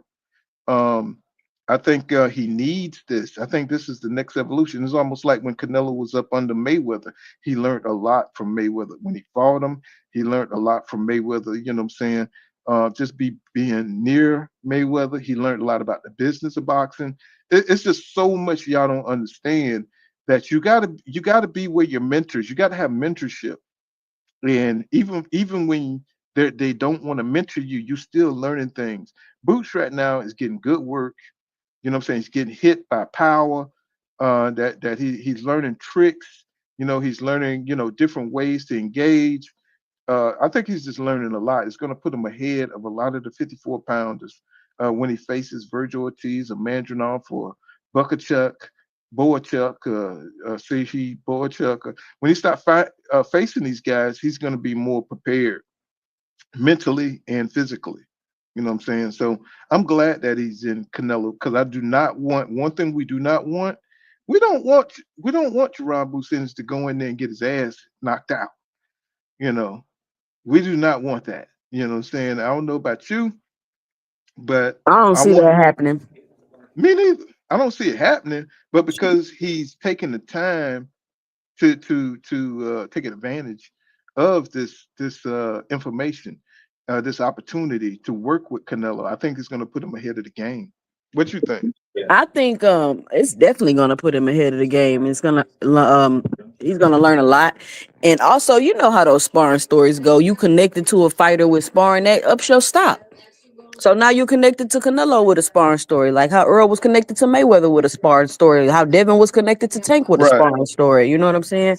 But honestly, if Charlo's not too old, he's probably the only person I could see beating Boots at 54. Mm. You still That's think he saying got the something. ability after, what I mean, everything, he's been, what's that Russian guy? I keep trying to figure out his name, but everybody's been ducking the dude. I Not mean, more. I think he caught Tim. First of all, I thought Tim Zoo was always food. I think we was talking about that over here. I told you that. I said Mhm. Fedora was gonna beat Tim Zoo the first time. Everybody, we don't got no juice. Oh my bad. Get some Hold juice. on. Get him some juice. Everybody, what was I saying? You were saying that Tenzu was food, which Oh, I Tim agree. Zoo was always food to me. I I thought they was agree. gonna feed him to Charlo though. But I knew Fedora was gonna beat Tim Zoo, and I think it's Boachuk you talking about. And Boachuk Mm-mm, look mm-mm, mm-mm. not Boachuk. It's another one. It's another one. 2 cents. It's not Bakram. Bakram. Is that who Bo, beat Tim Zoo? not Bo Ram. It's I think it's another one. Bakram. I think it's Bakram. But I mean, he caught Tim Zoo right after that Fundora fight. And them Aussies think they tough. So Tim Zoo think he a throwback fighter and he can just overcome anything. And he got in there, I feel like, before he was really ready.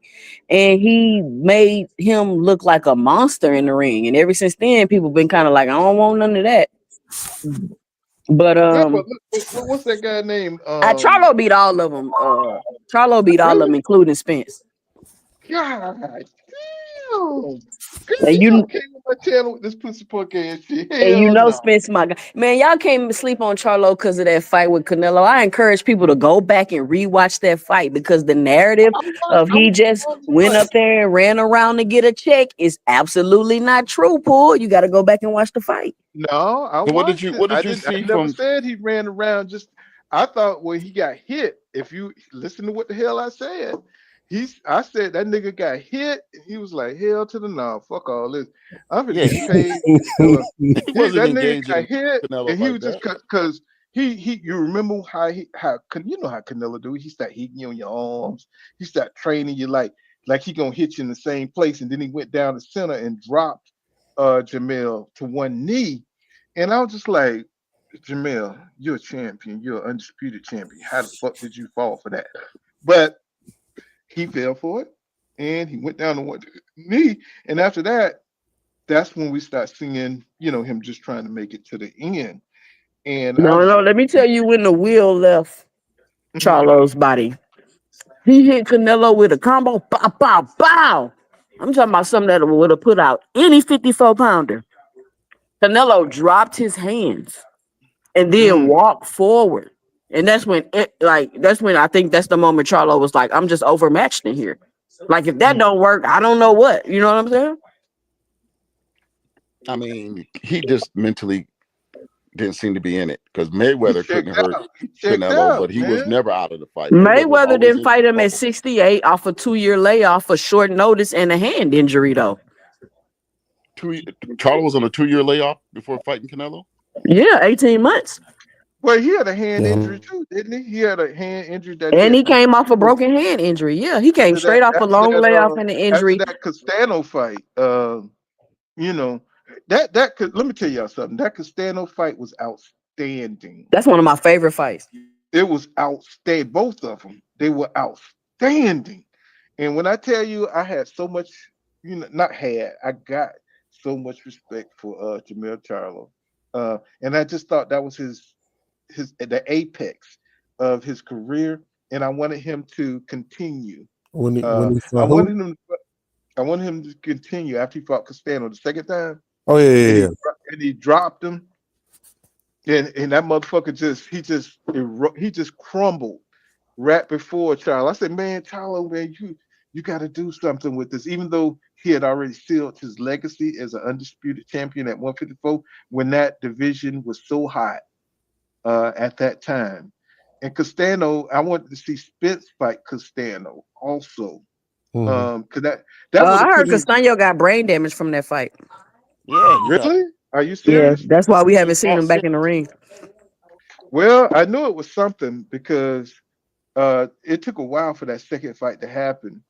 But at the time, them was the two top 154 candidates, you know what I'm saying? And let me tell you something, Castano ain't no joke, man. That boy, whoo, man, we need to, like, if we can go back at the most entertaining fights and just they have a fun to just give money to, man, that fight was. And you gotta think about this too, Paul. And I mean, I hate to say it, but the PBC fighters, everything they do constantly is discredited. Now people want to think about it. Jermell Charlo had the hardest the undisputed run. He had the hardest undisputed run. He had the best undisputed run. He had draws and had to fight again. He lost and rematch. All this stuff these quote unquote hardcore fans say they want to see. So Jermell goes up to fight Canelo. The narrative could have been, oh, he dared to be great. He went up there and realized he was overmatched. He wanted to continue his career. He didn't want to blah, blah, blah. But instead, all the vitriol was for Charlo, when really Canelo should have got the criticism for picking an opponent that's coming off an 18-month layoff with a broken hand. But all of the negative energy went towards Charlo, and I don't understand that. And now people want to make it seem like he ain't who he is because of that. When that he's still the man at 154 division because ain't nobody beat him. And even though he's older, I still think he can go back and run through them young guys. Yeah, but 2 cents. Come on now. You already know there's a double standard when it comes to Canelo. Stop playing. Stop playing. I mean, I gotta point it out though. I gotta point it out because when Bud go up there and run around, what they gonna say? Oh, he dared to be great. Oh, he took a year off. All this stuff they gonna say. The Bud buddies are saying that. Look, sis, we got to acknowledge there's a double standard. We know the narratives get switched. But I'm glad you calling it out. That's why I love you. You know what I'm saying? So I got a question. What you think, Kev? No, I was saying, what does she think about the Bud Canelo fight? Who does she think gonna win? Okay, let me say this, right? I want Bud to win a fight. I think we need something like this in boxing where somebody goes up and accomplishes something great. However, it's boxing, and I do realize anything can happen. So I'm not saying it's not possible Bud can't win, but I just feel like he had so much to overcome to beat Canelo. And I think a lot of people are speaking about Bud in a manner that's not realistic. and not taking into acknowledgement what all comes with moving up in weight. And not only are you moving up in weight, no matter how you feel about Canelo, been cherry picking and he been doing this and that. Canelo's been fighting guys over 200 pounds. Y'all keep talking about who he knocked out. It don't matter. He been fighting guys that's coming in the ring over 200 pounds. Is Bud not gonna be over 200 pounds? Bud could win, but I think Canelo gonna win the fight. Let me address this real quick. This is black. I want Canelo to win. Let me say this. Theo, so black people are making this fight a race thing. Not cool. We love Crawford in Puerto Rico, but black people don't fall for the troll, Pool. He's the troll. Like come on, Pool. Okay. You can see it. All right. Yeah, you're right. Look at he got the Puerto Rican. Come on, man. He talking about don't make boxing about race when boxing is about race. Anybody come in here and say that foolish? It's only the black people making it about race about other black people talking about they ain't on code. Ain't nobody talking about Canelo. That's true. But Canelo don't need to be on code because the nigga literally wear his national colors everywhere he go. Yeah, and he fake ass speak English. The nigga is actually Speedy Gonzalez every goddamn well. You know what I'm saying? It's like, and he's bad boy, don't get me wrong, but he's always, that's his marketing, If Bud Crawford, you know what I'm saying, he had to get it like Hagler. He had to get it out the mud. You know what I'm saying? And he never did quite connect with the black people like that. You know what I'm saying? He wasn't the people's champion like that. You know why he never connected, Pool? Is because he never fought nobody. He never took any risks in the ring. Now, if he had fought and ran through Keith Thurman, Danny Garcia, Sean Porter, and Errol Spence from 2015 to 2018, we wouldn't be having no conversation about that's true. That's why I try to get these niggas, I spent 5, 6, 7 years trying to tell niggas like, that's all he needed to do. Nobody cares about he's from Omaha. You know what I'm saying? Nobody cares about that shit. If you just would have went through the gauntlet like Spence did and came out on the other side, you know what I'm saying? And you would have battled like Bertie McGirt, you know what I'm saying? And Sweet Pea. These dudes went through the gauntlet. You the only nigga that didn't go through the gauntlet, man. It's like, and then you came out and you beat a nigga ass on the other side that went through the gauntlet. We looking at you like, bro, you took the easy route. And don't get me on my. Can we be honest about this too, Bud? I mean, Bud. Can we be honest about Bud about this Madrimov fight? Goddamn Bud. Can we be about? What? My bad. That's right. It's you. You can come on. Bud can walk on water. Can we be honest about the Madrimov fight and how he looked at 154 pounds? And people want to be like, oh, Madrimov had a great amateur background. Madrimov had no business in the ring with Terence Bud Crawford, y'all. The motherfucker had the belt for 3 days. He was the easiest.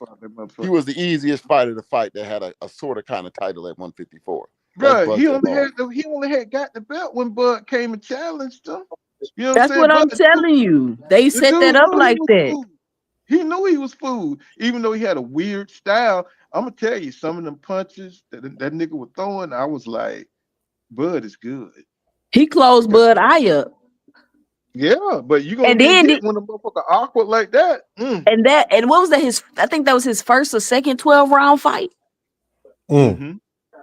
So this is what I mean when you know how I am, Paul, how I feel about Bud and his strategic moves. That was just another strategic move by Bud. And I'm like, is Canelo another strategic move by Bud? Does Canelo got some type of injuries or medical condition or something going on that we don't know about? I ain't gonna lie to you, that's the wrong dude to play. That's the wrong dude to try. Go ahead. That's the wrong dude to try that on to me.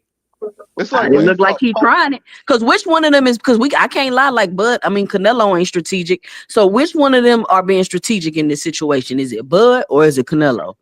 That's the mystery. We're gonna have to find out fight night. Like who? I think it's the Sheik, to be honest. I think the Sheik offered the bag. Got something. Yeah, I think the Sheik offered the bag he couldn't refuse. Because remember, at first, Terence was like, yeah, I don't want to fight him. He's too much of a weight class. He saw that 50 million and he just said, fuck it, I got a dream. Bud ain't That's a getting lot of no 50 dogs. million for this fight, y'all. I don't believe that. Nah, he probably getting like 15 million He guaranteed. said he was getting 10 himself. He said he was getting About 10. 10 million. Yeah, that sounds about right. Because there ain't no pay-per-view. So I don't know But where the back end money we coming in. talk about Turk money. Whatever it is, it's going to fill up his coffers, right? And he's going to be eating for another year or two. You know what I'm saying? You know, He'd rather face Canelo for the money he's getting than go down there in 154 and fight some real dogs. He ducking the the whole 54 division with this Canelo fight. Yep. Because he don't have to fight him. His name has risen. You know, Errol It Spence hasn't Jr. because the ticket sales is trash. I don't know why they let Dana White promote this fight. That was a horrible idea. This fight is going to do terrible. Think about it too, sis. Does it really matter nowadays? Boxing is not operating as a sport as it used to. So it's all about social media. It's all about the fights that you can obtain. Let me tell you why it matter, Pool, because it obviously matters because you look at PBC, they still putting on profitable events. Turkey is contracting the sport in America. He's not expanding it. He's contracting it. He's taking star fighters and big name fighters. He's taking them overseas to fight in crazy times of the day, competing with football events. Like he's contracting the sport. And then you put on I don't think this fight was ever a big fight. Canelo Crawford was never a big fight for the simple fact that it doesn't have a storyline. But why does it matter? That's true. But why does it matter to as far as what I'm looking at is the sport, you know what I'm saying? It's taken away from the sport to a big event. You see what I'm saying? Well, how does it matter? How do we get boxing back to the sport? If you could just skip because somebody got a bag like Tank is doing with Jake Paul. But Tank is really going to be bringing more eyes to the sport, though. Of course, they're going to bring more eyes. But what I'm saying is, if you could just skip, somebody just fell off. If you could just skip, you know what I'm saying, because there's a big bag, somebody offering hundreds of millions of dollars, that gives you an excuse so you don't fight your mandatory. You know what I'm saying? If you got the WBA belt, or if you whatever belt you got, but you can say, man, fuck that, man. I'm gonna go over here and make this money. And everybody just understands, you know what I'm saying? You don't have to fight Lamont Roach. Well, no, Tank ducking. Like we are Tank ducking. And when Tank come back, we gonna all be on his ass for that. That's a clear duck. And he better hope he don't get knocked out. Forget Lamont Roach, man. I'm not about to go rematch no Lamont Roach when I got an opportunity, right? This is the thing, right? You're right. This is the thing. What we're saying though is you're right, 2 cents, everything you're about to say. But what I'm saying is if you can make more money, you know what I'm saying, with some exhibition type of thing, because we were talking about this before you left. He's 175 pounder. The fight don't make sense. It don't make no sense. Yeah, but you're gonna make a bag and you're gonna get more eyes to your credibility as a fighter, more casuals, you're gonna know who you are. Yeah, business sense on the business side, it makes perfect sense. I mean, there's also a chance you could get knocked out too, though. I mean, I know, but it's so sad. It's so sad that boxing isn't big enough. You know what I'm saying, to supplant that, to have the pressure to, man, you got to fight this rematch, this dude that made you take a knee. You know what I'm saying? You are Tank. You are Javante Tank Davis. You are boxing royalty. You know what I mean? But why he can still rematch him, Paul? Jake Paul, yes, he can. But right after? But Paul, how often do immediate rematches happen? Well, they used to happen. All the time. After. If you got to jump all the way back to the 80s, then I don't want to hear it. No, ain't no damn 80s. Floyd used to do that shit. He used to run that Floyd shit. Floyd did do it. Floyd. Okay. I mean, I get it, but I get. Come on now, you know. But listen, this is the thing though. I get what everybody's saying, right? And I said when the fight happened, me personally, I was like, I don't have to see an immediate rematch. They can go fight other people, then come back and like I don't care either way, right? But the thing with the Jake problem, 2 cents. That's the problem. But we getting out of order. We getting out of order. But why not, 2 cents? Did you not like the match? Like, why do you want to? No, I'm saying I wouldn't mind it. I'm not saying he don't. I wouldn't mind it, right? But I've seen so many fights where I feel like they should rematch and they don't. That it's not that, you get what I'm saying? It's not. Yeah, I get what you're saying. Apathetic. You became apathetic to the order of things. You know, people get the shit out of order, and now everybody can do what the hell they want. You know what I'm saying? The tradition is destroyed. Because sometimes it's better to make a rematch that you can make. Listen, Paul, you know me, I enjoy the business of boxing. That's like my favorite part of it. So you could make a rematch bigger by not rematching right away. If Tank rematches Lamont Roach after Jake Paul, Lamont Roach gonna make way more money.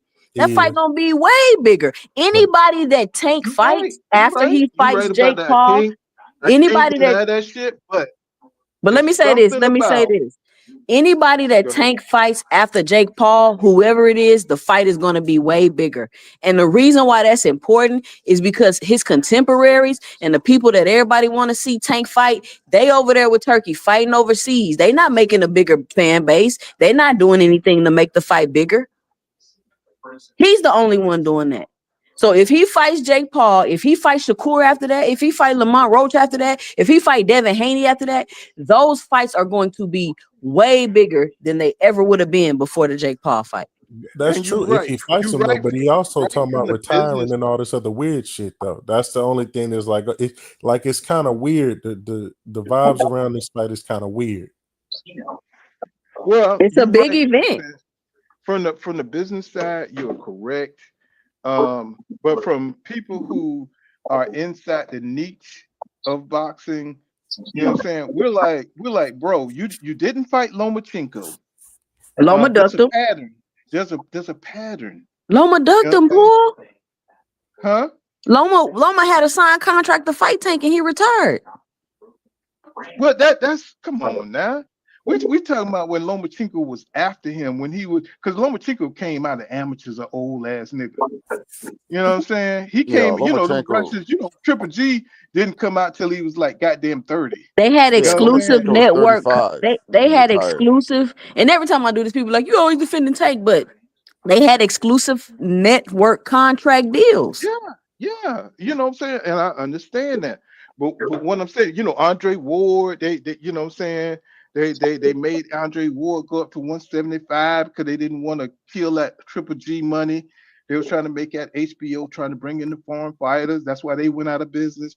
It's so much shit that happened because of business of boxing. Mm-hmm. And all the boxing fans just wanted to see was the sport, you know what I'm saying, elevate as it's supposed to. And they just took it. And that's why it died so much with HBO and Jim Lampley. Because they tried to have them European. They trying to do the same thing again. With Turkey. That's what Turkey trying to do. He trying to get all you haven't noticed that? Like he trying to put all his Europeans in boxing in front of you. And it's just like, that's why I was telling you the other day, like I can't get jiggy with this. But 2 cents, don't you give it up to Sergey Bovichuk and Virgil Ortiz and these kind of fights? What's his name? Better Believe, and I don't see the niggas, all the hurt niggas that was traumatized like Tyson and shit. You know what I'm saying? they not there no more. We don't have these hurt niggas. These niggas coming from the suburbs now. That's Devin Haney's, huh? They suing their baby mamas. These niggas went to fucking private school. We don't have them hurt niggas that was, they mama cut them with broken bottles and shit because, you know what I'm saying? Oh, my mama burned me with a cigarette. Them type of niggas were knocking out everybody. You know what I'm saying? Yeah. They went in there and, people like people like Michael McCallum, you know what I'm saying, they ate coconuts, you know what I'm saying, for 8 straight years. And, they got a chance to show their shit. And they went in there and they were brilliant fighters.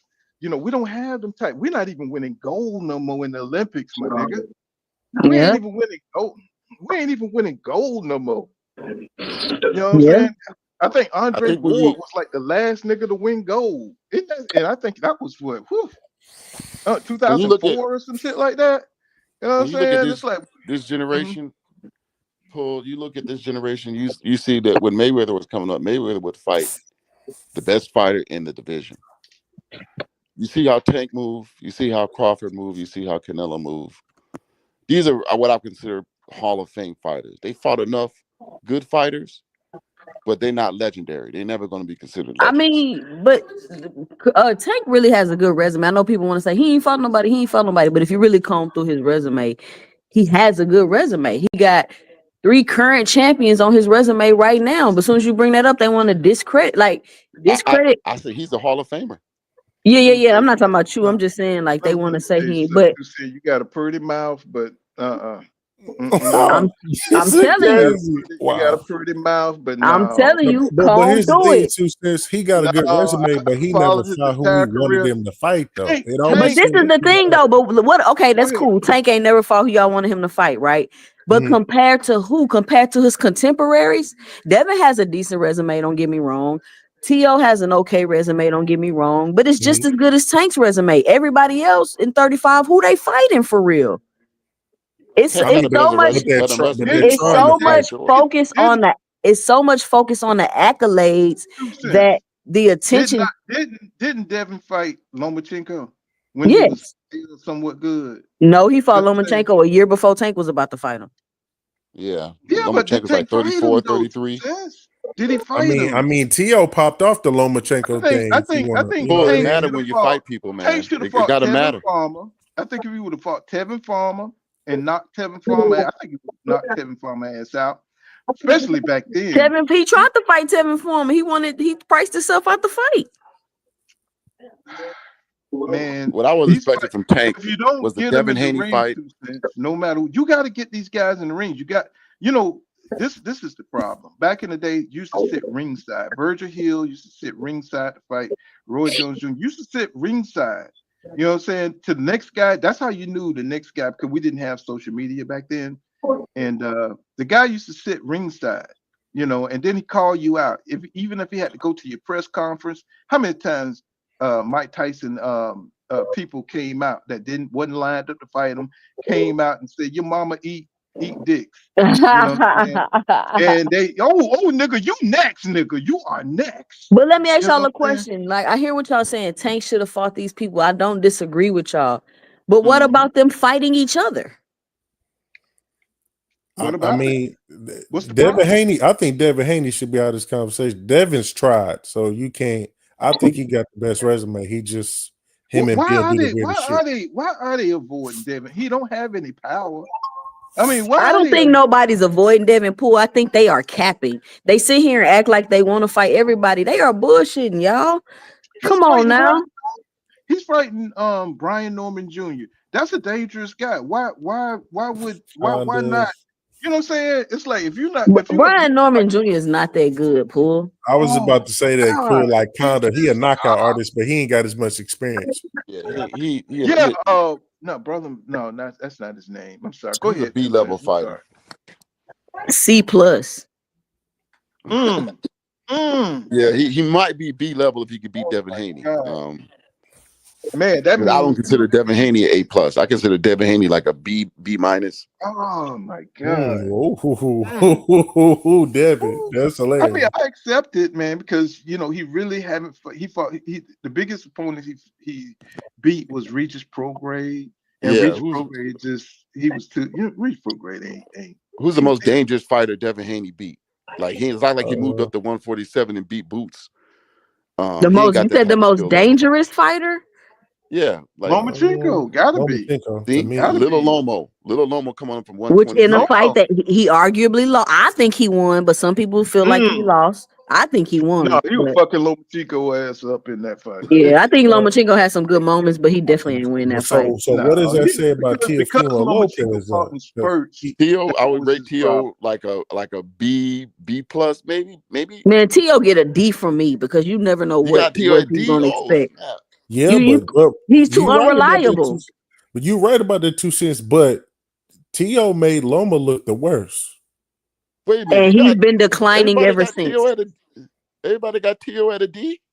I mean, it's not because he can't fight or his skill. It's about his mental. I think because he's inconsistent. He's like a confident fighter. Like, if his confidence high, if he's doing well in the fight, he's gonna whip your ass. But if he start losing, oh my God, his confidence. I mean, skill wise, do you got him at a B?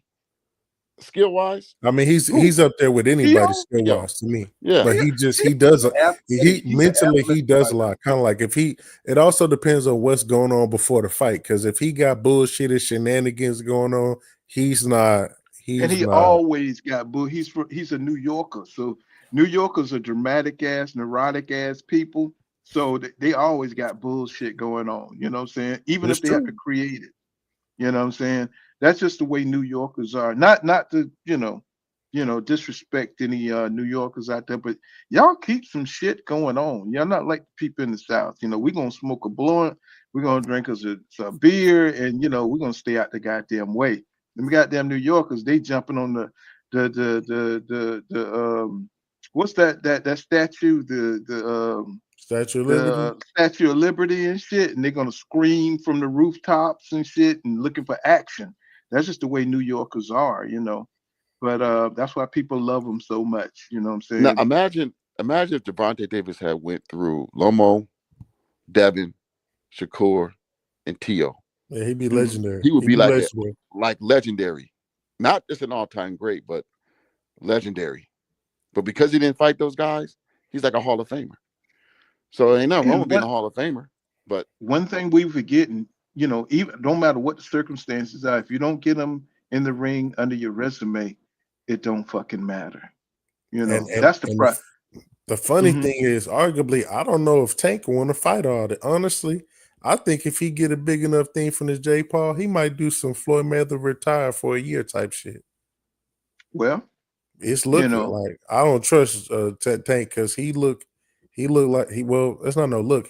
Whatever he going through or whatever, that whole how he dealt with that Lamont Roach situation, this shit just weird. The way he was talking to him after fight, bitch, I'm making you wait. I get, that's the bullshit of boxing, but it's just like, oh, you mentally kind of out of there. Oh, dude, in your head. Yeah, man, Tank got that Canelo Alvarez. He's definitely a prima donna. He got the street image, but he's definitely a prima donna. He knows his talent. He knows everybody on crack when it comes to him knocking out people in the ring. People want to see it. He knows that. And certain people, when they get that kind of power, they get the big head. Tank knows that people just weigh on his every word. He has some maturing to do, and I've seen a lot of growth in him over the last 10 years. But once he start touching this Jake Paul money, it's going to be interesting to see how he bounce back from that. I don't know. It's probably gonna get worse, Pooh. I mean, that's the thing. Like because it's not like you coming from a healthy situation before. That Lamont Roach situation left a bad taste in my mouth as far as I don't know where his mind at. And with this Jake Paul stuff, he get that big bag. I believe he will destroy Lamont Roach if he gets into his bag and he does what he do. I think he would go in there and just Falumaloom Lamont Roach. I don't think Lamont Roach really has nothing for Tank, but Tank is one of them Tyson type fighters. He's got to have everything in line. Yeah, he's got to have everything in line. He's got to be on point.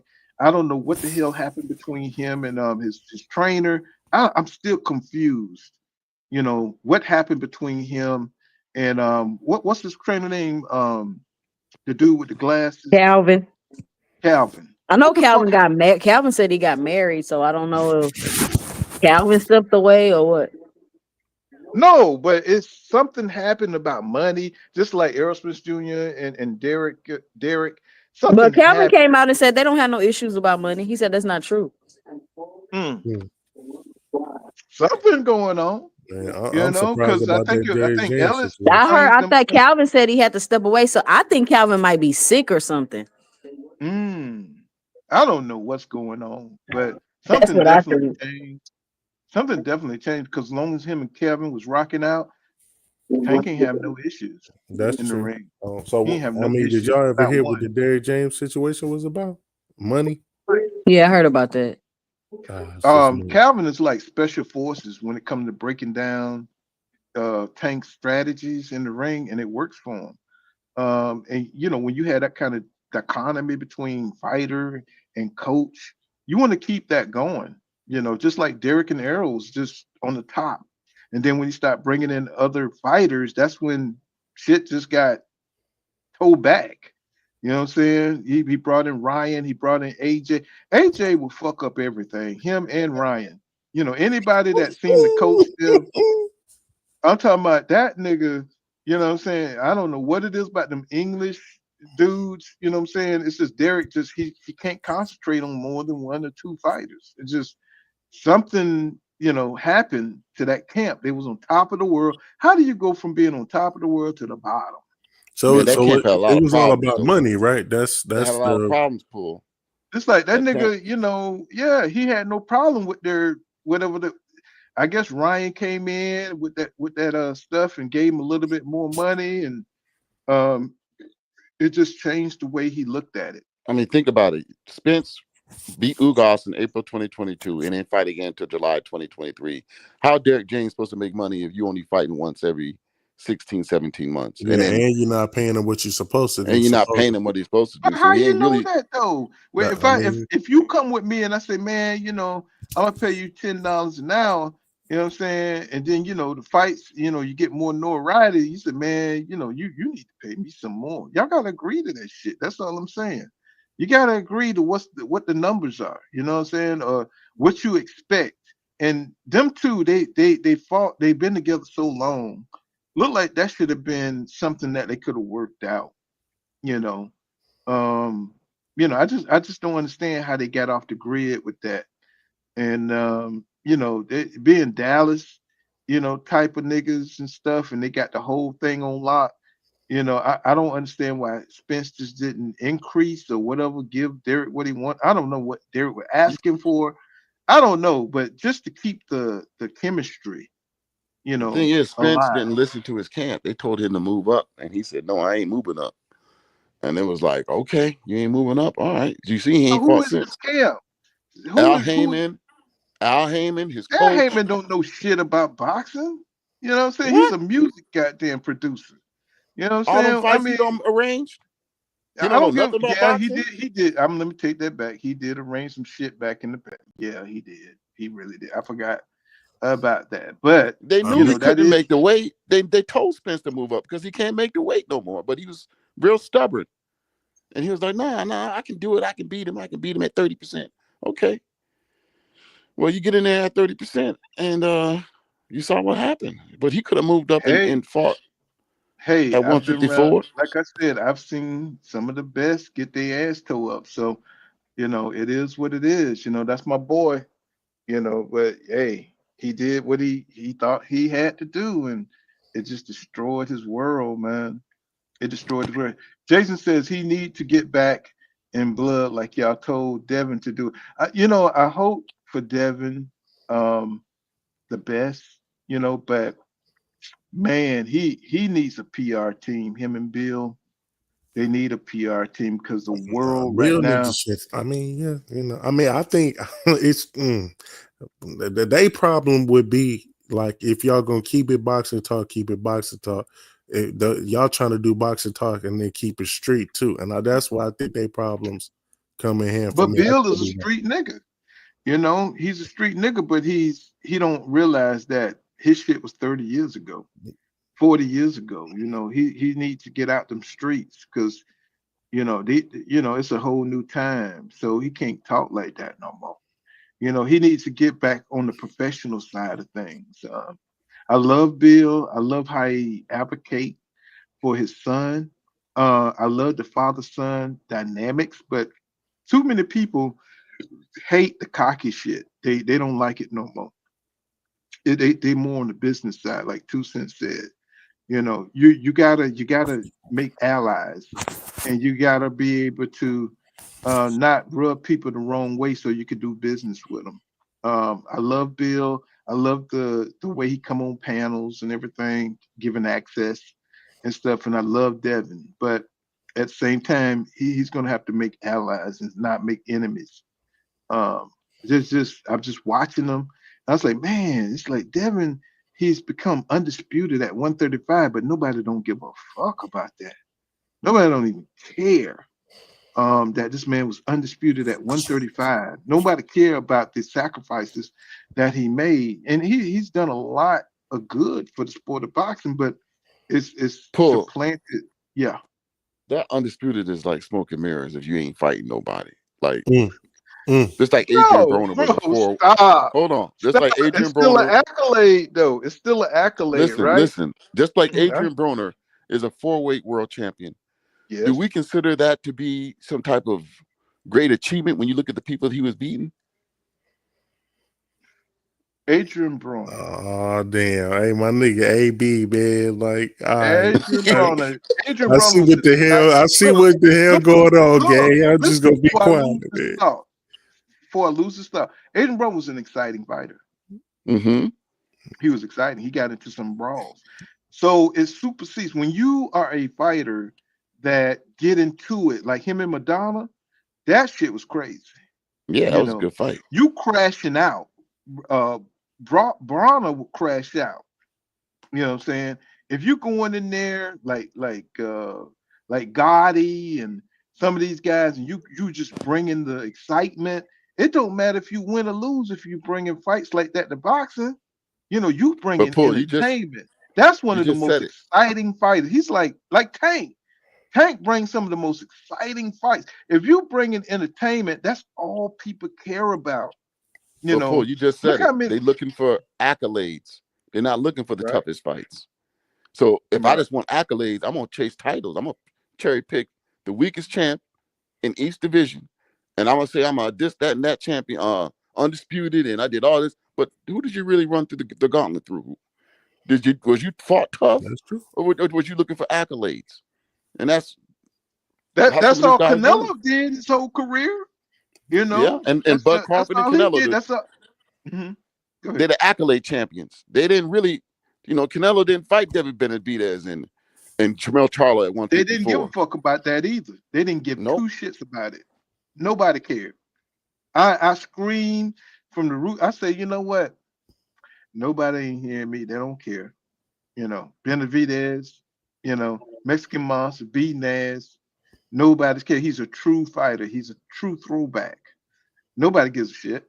One of our best boxing channel guys passed, and he used to love David Benavidez. He got me on David Benavidez, and he passed for the LBD. I can't even say it right now. I've been drinking so much. He can't even. His name? I can't think of the guy name. He died, but he was the one that really promoted David Benavidez when he was coming up. And I was like, let me watch this nigga. And I said, this dude is crazy. This dude is a beast. He really fights anybody. He don't care. People, when David Morrell Jr. came up, everybody was saying, oh man, David Morrell gonna beat him.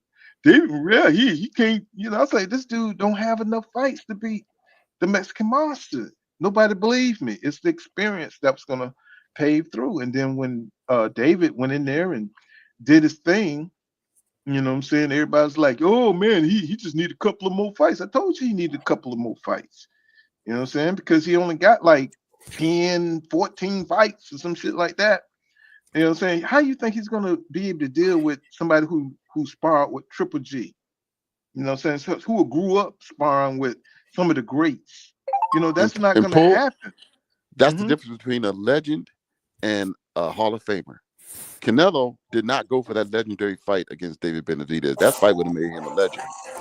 Yeah, that's why I say everybody talking about Jaron Boots Ennis being on code. I said, now is Bud Crawford being on code by jumping divisions? He could have fought Carlos Adames. He crossed the 160 division. He could have fought Jamel. He could have fought a lot of black fighters, but he went straight to Canelo, to the bag. Is that on code? How are we just going to skip that whole aspect of being on code, right? He could have fought Boots. You know what I'm saying? So these are black fighters that need a platform, right? They need a platform. They need exposure. So you went to the Mexican, which I have no problem with, because people always take shit out of context. I have no problem with it. But if you're going to have Bernie the Boxer, and I hate that little troll ass nigga, he's always talking shit about people being on code. Bro, if you're going to be on code, give your brothers a chance, to fight you, because your name is up there in lights. You know what I'm saying? Give them the opportunity to fight you. You know what I'm saying? You ain't give none of them.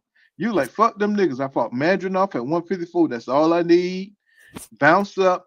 Let's get the bag, Canelo. And I'm like, I see you, bro. I see what you're doing, but don't have your camp come out talking about being on code and Boots betrayed the race and stuff like that. And I'm like, bro, get out of here, man, with that bullshit. Bud always a victim, man. Man. I mean, I said that's that during this live stream. That's another thing I was about to say about Poole and Bud and Devin.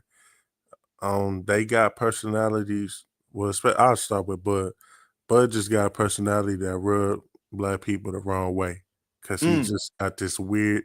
He got this weird, funky attitude about him to where he don't even want to half-ass acknowledge the fans. And we know, we're not gonna sit up here and act like the fans ain't who they are. But that's why a lot of people like Spence over Bud, because at least Spence was somewhat personable. At least Spence was willing to take risk and get in the ring and fight some tough fights. But do y'all know at the beginning, Bud, because I found Spence through watching Bud videos. Okay. So I think a lot of people were Bud fans first, and then they kind of gravitated to Spence. But I think when Bud signed back with Top Rank, I think that's what really split his fan base. Yeah, that's and true. If you see because my then videos, it was like, oh, you fucking done. If you see my videos when Terence Crawford signed back with Top Rank, I went off the rails with that shit. I was just like, nigga, what?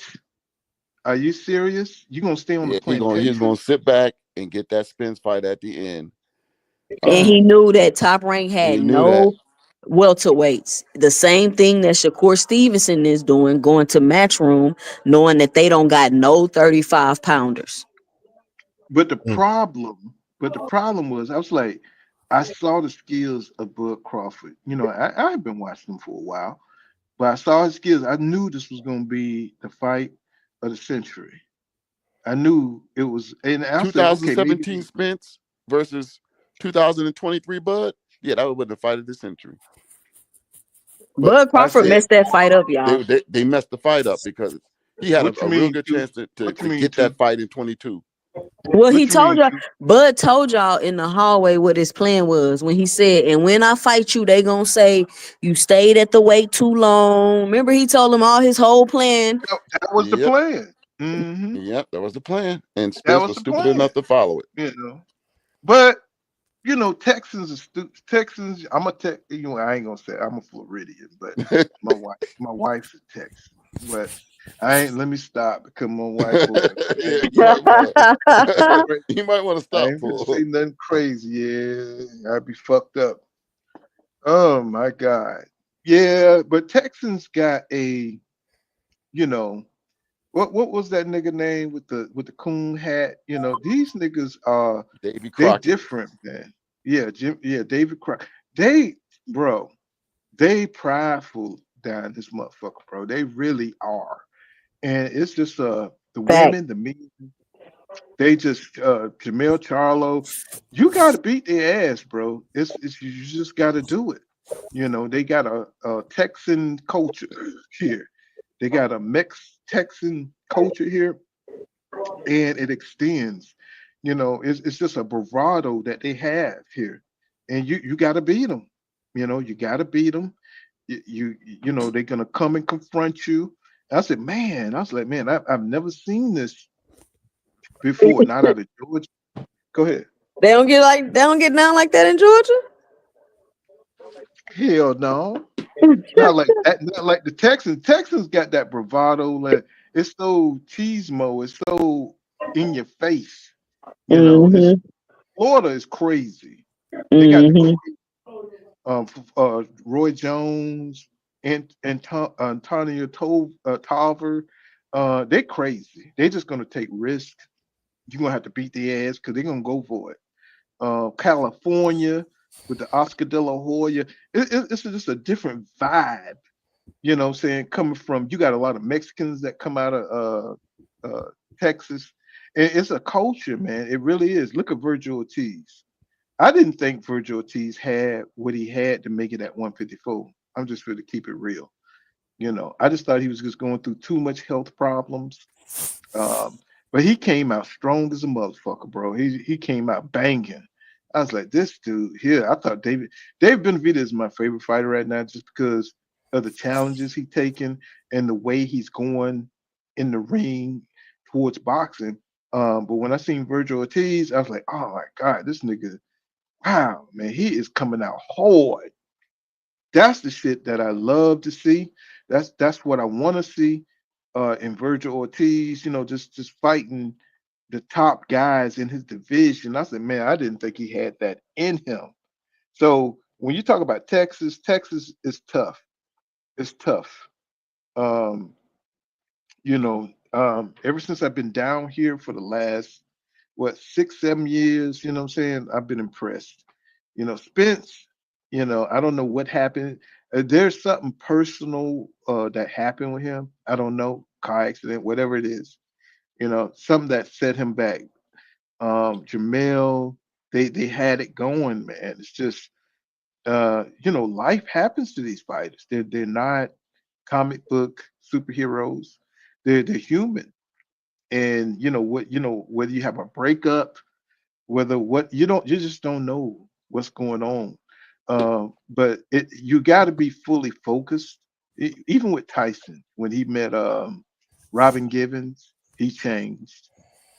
As you grow through life, these fighters are still experiencing life as they have their careers. And that's the sad thing. You wish you can cut off the life part of boxers so they could just train. I know that's fucked up, but So they could just fight.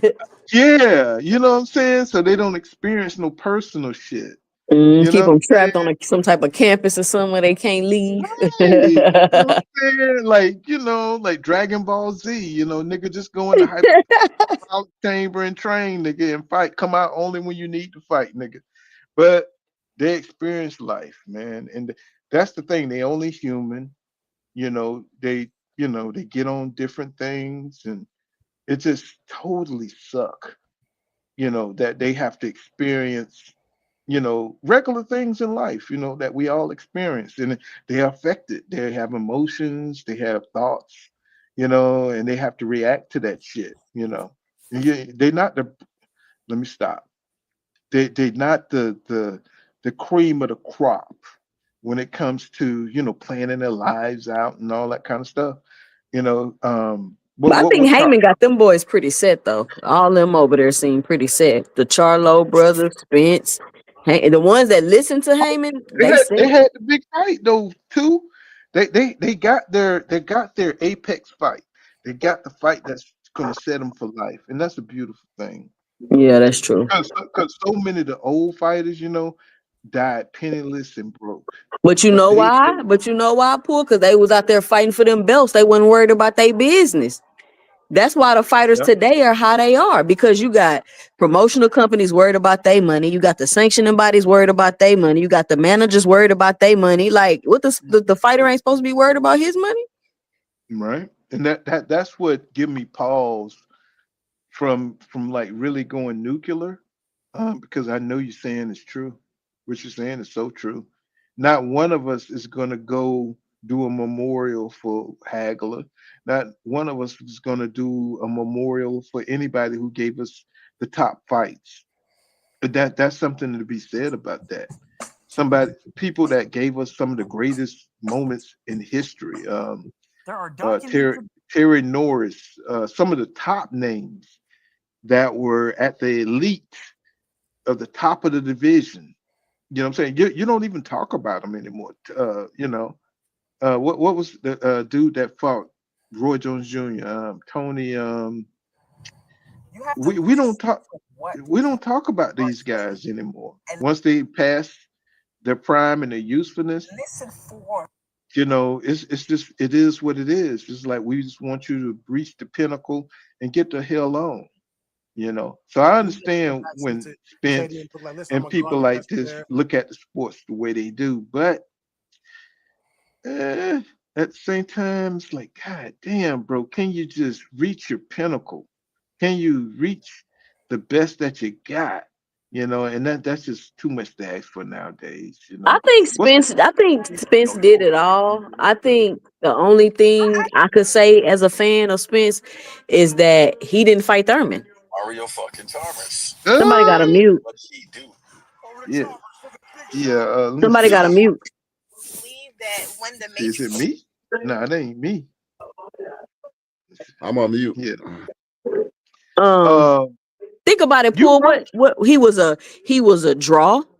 He took good fights. He didn't even give his fans tune-up type fights. He was a pay-per-view star. He ran and collected all the belts in the division, fought all the champions.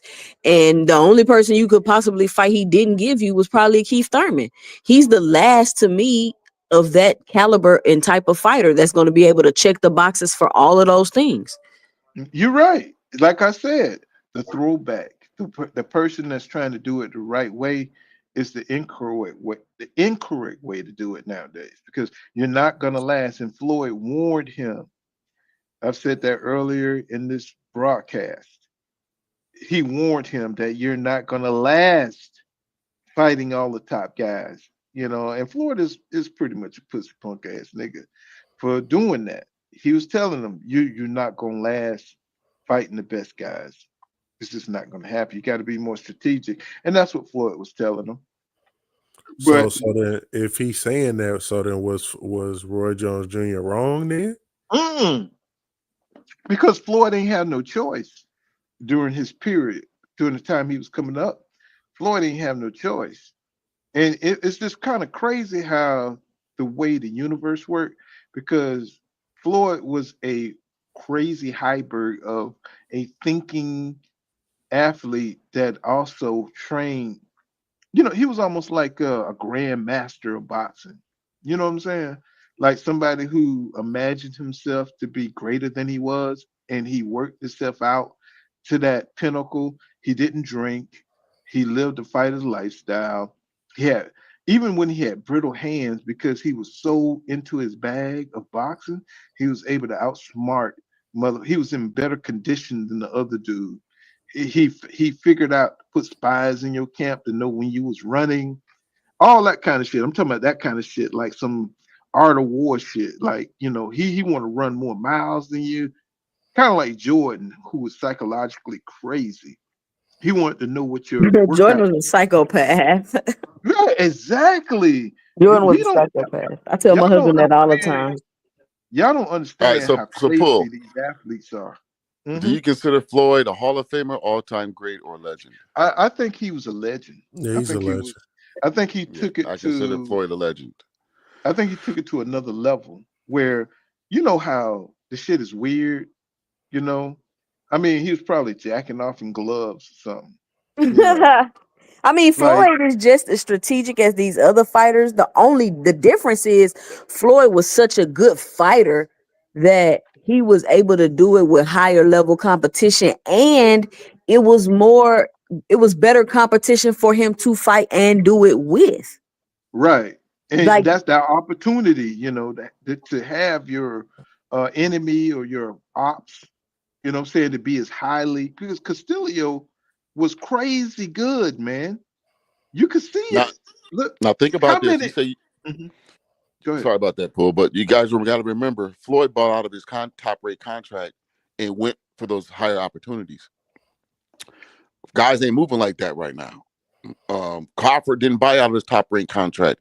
He was content to mosey along and then pick up a big fight at the end. Because they not that good like that for real. Correct. That's how it is. They're not that good. That's it right there. They don't believe in themselves like that. They don't. Well, think about it. Nobody built themselves up to be a Clubber Lang, when Crawford was coming up so he could destroy. There was nobody. Top Rank wasn't building up nobody like that. Yeah, go ahead.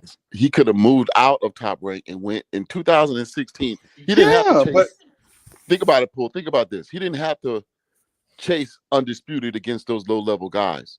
He could have went to PBC in 2015, 2016 and said, I'm going up there with the big boys and I'm chasing the best. I want to be undisputed at 147. But no, he was content to, fight those low-level guys at 140. And then when he got to 147, he went for Jeff Horn. You could have easily went and became Spence mandatory. But this is just It's how the they easy bag. It's an easy bag. Like easy I, bag. I'm, Yeah, I'm a talented, skilled fighter. Um, I already know they don't have a lot of competition here where I'm at. And then Bob said he turned down so many fights. Like that's why Bob was doing Terrence like that. Like he's hard to work with. He's hard to do business with. He turning down a ton of fights. So they already matching you well at top rank, and you being even more strategic than that. I don't consider And Terence Crawford a great fighter. I consider him to be a good fighter because I've never seen him in the ring with a great fighter.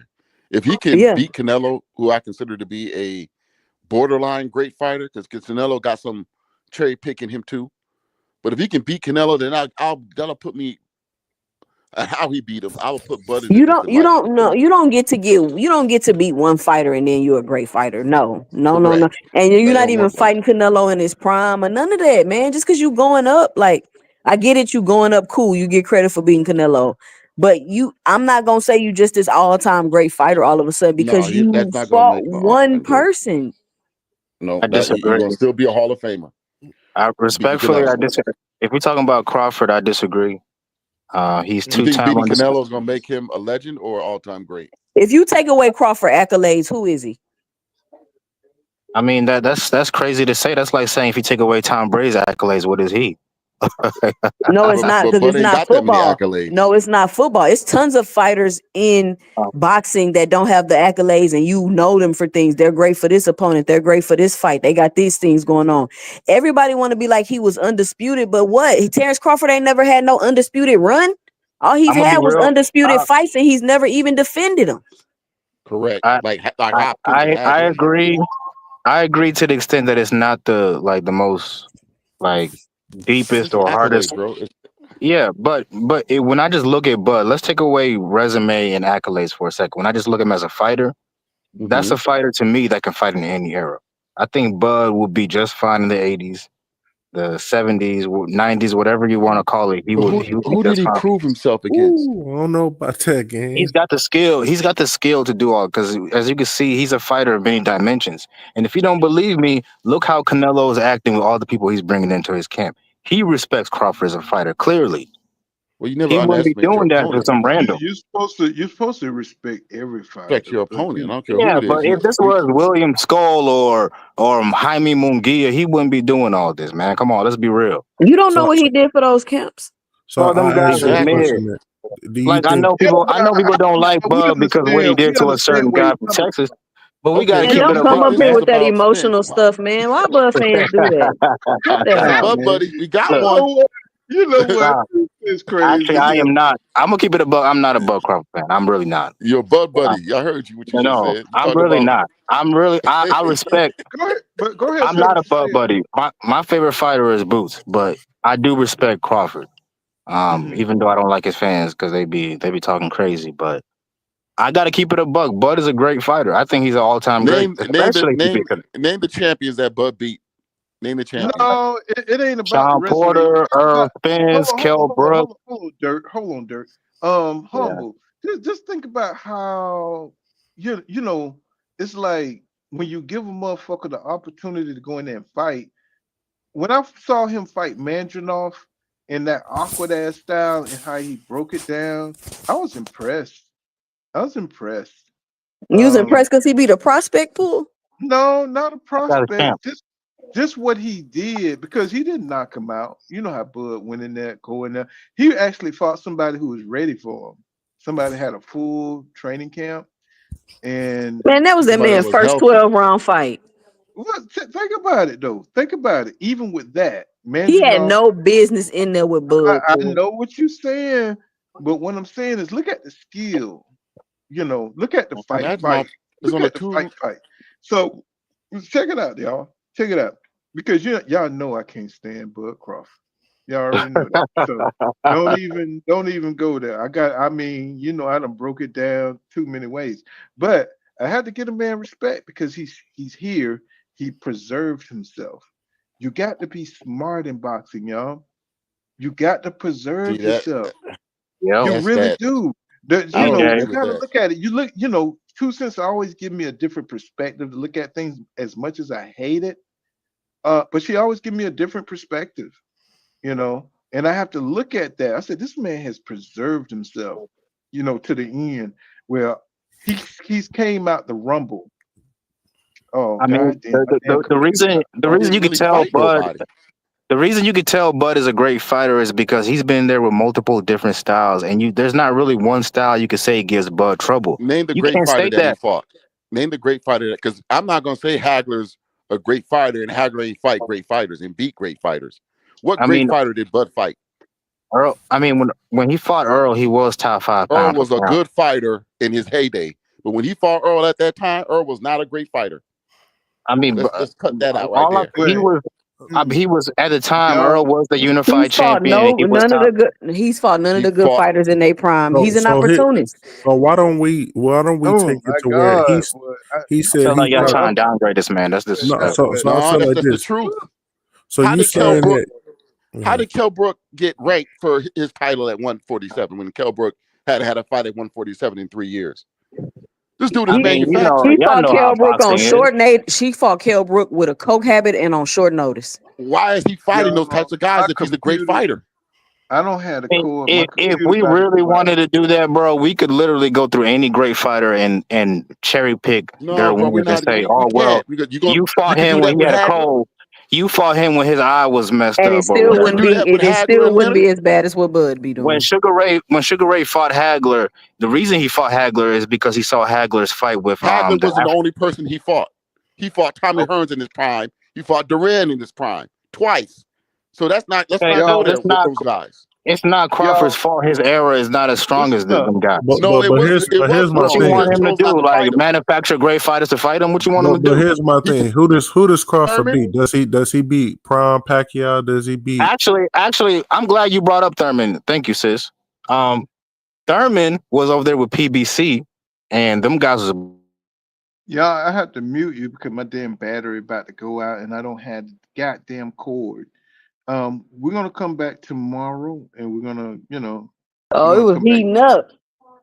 Yeah, I know. It's like goddamn, but my damn computer about to go off. I don't want y'all to cut out because I can't recharge this damn computer. But we'll be back tomorrow, man. My shit about to go out. Man, Dirk, you got to come back, bro. 2 Cent is my heart because she really she encompassed everything I think about this thing. But my damn battery about to go out, y'all. I hate for everything to go out with a bang, with everybody arguing and everything. But y'all know how poor kind of boxing is. We off the chain here, we off the grid. We don't give a damn. We're gonna talk about this shit the way we talk about it. I don't care what the hell people talking about. It is what it is. If you know what you know, you know what you know. We're gonna say it how we say it. I'm looking at the empty battery cell here, and I don't have my damn cord that's supposed to have came in today.